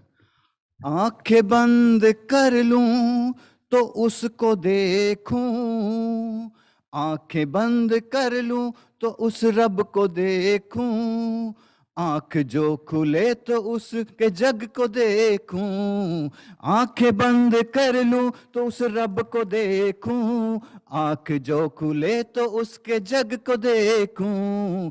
कितना मधुर पल है, कैसा एहसास है, कितना मधुर पल है, कैसा एहसास है, वो ही सबसे खास है, वो ही सबसे खास है, वो ही अग्नि पानी वही हवा श्वास है, वो ही अग्नि पानी वही हवा श्वास है। क्या बताऊं यारो वो कितना खास है, क्या बताऊं यारो वो कितना खास है। आंखें बंद कर लूं तो उस रब को देखूं, आंख जो खुले तो उसके जग को देखूं। कितना मधुर पल है, ऐसा एहसास है, क्या बताऊं यारो वो कितना खास है, क्या बताऊं यारो वो कितना खास है। अब देखिए, माताजी ने बताया वो पंच तत्व, मगर जीव विज्ञान के वैज्ञानिक होते नाते पांच तत्व ही कैसे हमारे अंदर पांच भावों को जागृत करते हैं, जिनके साथ हमें जद्दोजहद करनी पड़ती है। आकाश धरती आग हवा पानी, कहते हैं इससे बनी ब्रह्मांड की ये निशानी। आग आकाश धरती आग हवा पानी, कहते हैं इनसे मिले बन के ब्रह्मांड की ये निशानी। इसी तरह काम क्रोध लोभ मोह अहम से मिलके बनी ब्रह्म रूप जीव की निशानी। तभी तो कहा गया है वेदों में, तभी तो कहा गया है वेदों में, वो जितना दूर उतना ही वो पास पास है। क्या बताऊं यारो वो कितना खास है, क्या बताऊं यारो वो कितना खास है। तो मैं यही कहना चाहता हूं, जो माता जी ने जो कहा हमें उसको अध्यात्म रूप में जानना दीक्षित। सुंदर, इन्होंने बहुत अच्छा और संगीत में है कितना रिदम आ गया था। बिल्कुल बिल्कुल। सो वो ऊपर वाला मतलब हमारा आकाश तत्व है ना, वो संगीत है। हाँ? तो और कोई किसी का सवाल है? 11 मई को मैं वापस आ रही तो मैं जिंदा मेरे हाथों के साथ में नहीं 12 मई को पहली बार और विद इन 1 ईयर हुआ था। और देखिए मैंने जब कहा ना एवरी एक्शन है प्रारब्ध पहले भयो जन्म पाछे, वो हमने हिंदी में जिस मतलब अवध भाषा में बोल दिया, तो वह चीज़ वही है कि मैंने तो कर्म तो किया था ना, चाहे मैं अच्छे भाव के लिए कर रही थी, अपने साथियों को बचाने के लिए कर रही थी, लेकिन एक्शन तो किया था ना। हाँ वो अलग अलग, नहीं तो ये एक्शन तो किया मैंने, लेकिन भाव मेरे कैसे थे उसने मेरे बचाया। ये मिरेकल है एक्चुअली। नहीं तो एक बार कोई चीज़ डेड हो जाना और उसके बाद ब्लड सर्कुलेशन उसको रिवाइव करना, इट्स ये बहुत अपने आप में बड़ी है जी। बस कोई तो हाँ जी बताएं।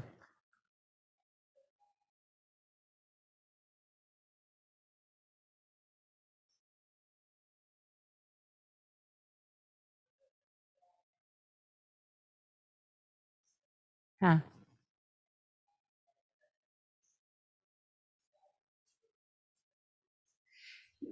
नहीं ऐसा नहीं है, बीच में और भी लोग क्लाइम किए हैं। और मैंने क्या कहा, प्रारब्ध पहले भयो जन्म पाछे, है ना। और इसमें अगर हम लोग कहीं वुमेन को ये नहीं, देखिए ये थोड़ा सा मैं यहाँ पे एक बात कहना चाहूँगी। अक्सर लोग इस बात को कहते हैं कि वुमेन को ये नहीं मिला, वुमेन को वो नहीं मिला। मैं एक बात कहना चाहूँगी, देखिए प्रकृति ने जो हमें महिला की जो एक रूपरेखा जो तैयार की है, वैसे पुरुष की रूपरेखा तैयार की है। सबका अपना अपना दायरा और अपना अपना स्थान बनाया है उसको क्रियान्वित करने के लिए। माँ का क्या कर्तव्य है, एक महिला का क्या कर्तव्य है, एक इस प्रकृति के अगर पॉइंट ऑफ व्यू से देखा जाए तो, और वो सही कहीं सटीक है इनफैक्ट। और इसीलिए उस तालमेल को बनाए रखने के लिए परसों मैं वहाँ से मसूरी से आ रही थी, तो क्योंकि हम गए थे तो मेरे हस्बैंड फिर वापस मुझे छोड़ने आए, तो मैंने कहा नहीं मैं ना, मुझे बस मिली और मैं उसमें चढ़ गई। तो उसमें मुझे 3 लड़कियों से वो हुआ, रूबरू हुआ। तो उन्होंने मुझे सीधा क्वेश्चन किया कि मैडम ये आपने ये टीका और ये सिंदूर क्यों किया हुआ है। मैंने कहा मेरे पति की, पहली बात तो मैंने कहा जो चलन में वही बता दूं इनको, मैंने कहा मेरी पति की लंबी आयु के लिए और सुरक्षित रहे। दूसरा बात है कि हम सेंसिटिव बहुत होते हैं और उस सेंसिटिवनेस को एक बैलेंस करने के लिए, उस संवेदनशीलता को बनाए रखने के लिए, तो हम यहाँ सिंदूर और ये आज्ञा चक्र है, वो भी मैंने उसको बताया। तो उन्होंने थोड़ा सा उसको बड़े विपरीत ढंग से लिया और उसको फिर मुझे कहा कि वो लोग फिल्मी दुनिया की पढ़ाई कर रहे थे। मैं बड़ा आश्चर्यचकित हूँ मैं इस बात के लिए कि हमारे इंस्टीट्यूशंस में कई ऐसी पढ़ाई चालू हो गई है, जैसे IIT में fashion and technology, fashion design. आज सारी जो समस्या है फैशन पे बहुत बड़ी भारी समस्या है इनफैक्ट, देखिए मैं कोई मुझे कुछ भी कहे, हम हमारे पास लॉजिक है, हम वही वस्त्र धारण करना चाहिए और उसी तरीके से धारण करना चाहिए ताकि हमारी ऊर्जा और हमारी जो एनर्जी है उसको फ्लो हो। सिंपल बात है। बाकी के इसमें मेरा सामाजिक वो नहीं है कि लड़की को ये पहनना चाहिए, आदमी को ये पहनना चाहिए, ऐसा नहीं है। मैं कहती हूँ जो साइंटिफिक सही है वो होना चाहिए, नंबर 1। फिर उन्होंने कहा कि फिल्मी दुनिया से हमें ये पता चला कि मैडम कैसे हमें पढ़ाई करना है, कैसे आगे बढ़ना है। फिर मैंने कहा कि बेटा नहीं, मैंने तो जब मैं गांव में पैदा हुई, ठेठ गांव में 11 किलोमीटर मैं पैदल जाती थी पढ़ने के लिए, ठीक है। उसके बाद फिल्म मैंने कभी नहीं देखी कॉलेज तक, शादी हुई, फिर उसके बाद अभी 2000 मेरे ख्याल से 99 में या 2000 में ज़बरदस्ती कुछ मेरी फ्रेंड्स ना, क्योंकि चाणक्यपुरी में रहती थी, उन्होंने मेरा भी टिकट कटाया, ज़बरदस्ती मुझे ले गई। तो मैंने कहा व्हाट ए वेस्ट टाइम और एनर्जी और मनी। तो मैं क्षमा चाहूँगी जो फिल्म से बड़ा वो रखते हैं, पर मेरी एक सोच थी वो। मैंने कहा मैं वहाँ पे सोती रही और बस कभी कभी जग जाती तो वो इतनी ज़ोर से जो साउंड आती थी ना उसके मेरा कान में, फिर मैंने कुछ लिया और वो लगा लिया, या मैं ऐसे करके बैठी रही। इतना साउंड, अब डीजे बज रहा है हर वक्त, ये कावर वाले भी हर वक्त गाड़ी में डीजे, इतना तेज साउंड होता है उसका, आपको पता नहीं कि हम बड़ों के कितना न्यूरो सेल्स का क्या हाल होता है, बच्चों की तो हम दूर की बात है। तब फिर मैंने उनको समझाया कि कोई भी चीज़ जो है वो अंदर से आपकी एक जिज्ञासा होती है, उस जिज्ञासा से आप सारी चीज़ें आप ढूंढ सकते हैं। हम मानते हैं कई चीज़ों का हमें सहारा लेना पड़ता है कई लोगों को, लेकिन हम ये भी सोचना पड़ेगा कि किस तरीके से, क्योंकि मैं एक माँ हूँ और माँ होने के नाते मैं क्षमा चाहूँगी जो मेरी बहनें बैठी हैं उनके लिए थोड़ा सा वो उनको अजीब नहीं लगे, मैं एक पुलिस अधिकारी थी और मैंने ये सोचा कि नहीं, मैंने बच्चे पैदा किए, इसकी जिम्मेवारी सिर्फ मेरी है। मेरी माँ ने कहा भी कि बेटा तुम जब पैदा नहीं हुए थे तुम बच्चे पैदा करके मुझे दे देना, मैं पाल दूंगी। मैं कहा नहीं माँ, अगर मैं पैदा करूंगी तो ये मेरी जिम्मेवारी होगी सिर्फ। क्यों मेरी जिम्मेवारी होगी, इसको मैंने महसूस किया उसके बाद। उस वक्त मैं ऐसे ही बोल गई, पर बाद में पैदा करने के बाद मुझे आज ही अच्छी तरह से याद है, मेरा बच्चा अभी 1 सप्ताह का भी नहीं हुआ है और मैं उठी उसके बिस्तर से बाथरूम के लिए गई, क्योंकि मेरा जो बेडरूम था उसमें अटैच बाथरूम नहीं था। तो मैं जब जा रही थी तो मेरी माँ, उसके छोटा बच्चा तो माँ कोई ना कोई बैठ जाता बच्चे के पास में ताकि वो डरे नहीं। तो माँ ने कहा कि ये देखो, जब मैं वापस आई तो उसने वापस मुंह घुमाया हुआ है। तो माँ ने कहा जब तुम गई थी तो ये वापस ऐसे देख रहा था और तुम वापस आई हो तो तुम्हारी आहट से ये वापस तुम्हें देखने लगा कि तुम आ रही हो। 1 सप्ताह का बच्चा अपनी माँ को जो 9 महीने गर्भ में रहा वो क्यों नहीं पहचानेगा। अब छोटे बच्चे को छोड़ करके, मैं तो 1 महीने तो दूर की बात कह रही हूँ, 1 सप्ताह के बच्चे को छोड़ करके चले जाता, उसके ऊपर कितने भावनात्मक रूप से वह कितना सेटल्ड होता है, पता है उस बच्चे की क्या हालत होती है।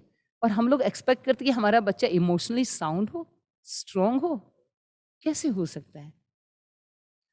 जो 9 महीने आपके गर्भ में रहा है और आपकी खुशबू को ही नहीं, आपके स्पर्श को, हर चीज को महसूस करता है, उस बच्चे को आप अचानक छोड़ देते।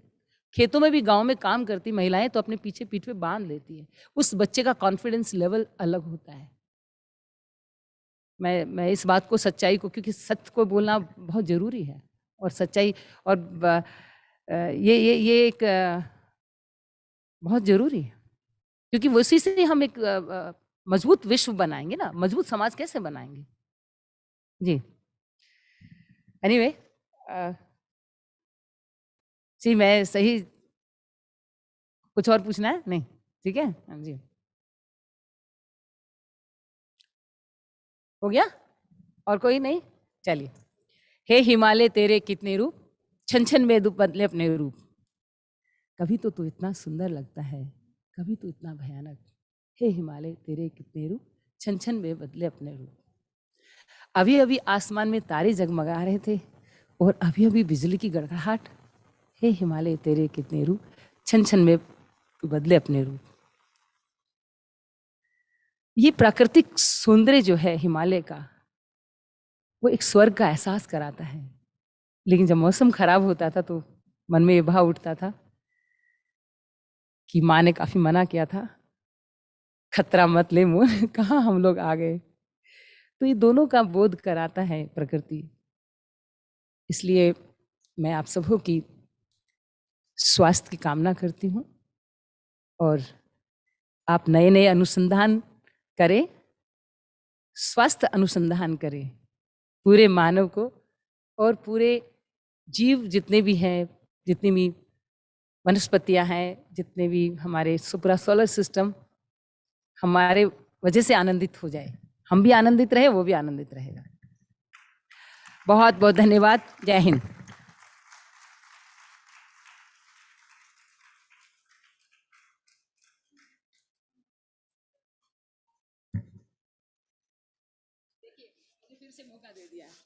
मैं क्षमा चाहूंगी, मैं संजीव जी से, संजय जी ना, संजय जी कहाँ चला गया, दिखाई नहीं दे रहा, भाग गया इसलिए। हाँ, मैंने कहा था कि मैं कोई भी सम्मान मैं एक्सेप्ट नहीं करती हूँ, मैं कोई भी, क्योंकि मैं आवश्यकता में जीती हूँ।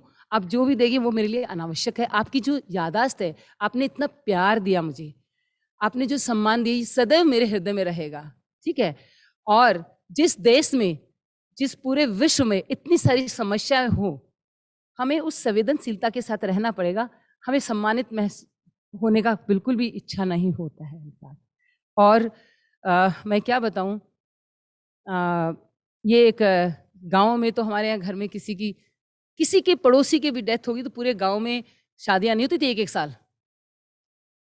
हाँ, तो हमें उस लेवल पे सोचना है। धन्यवाद।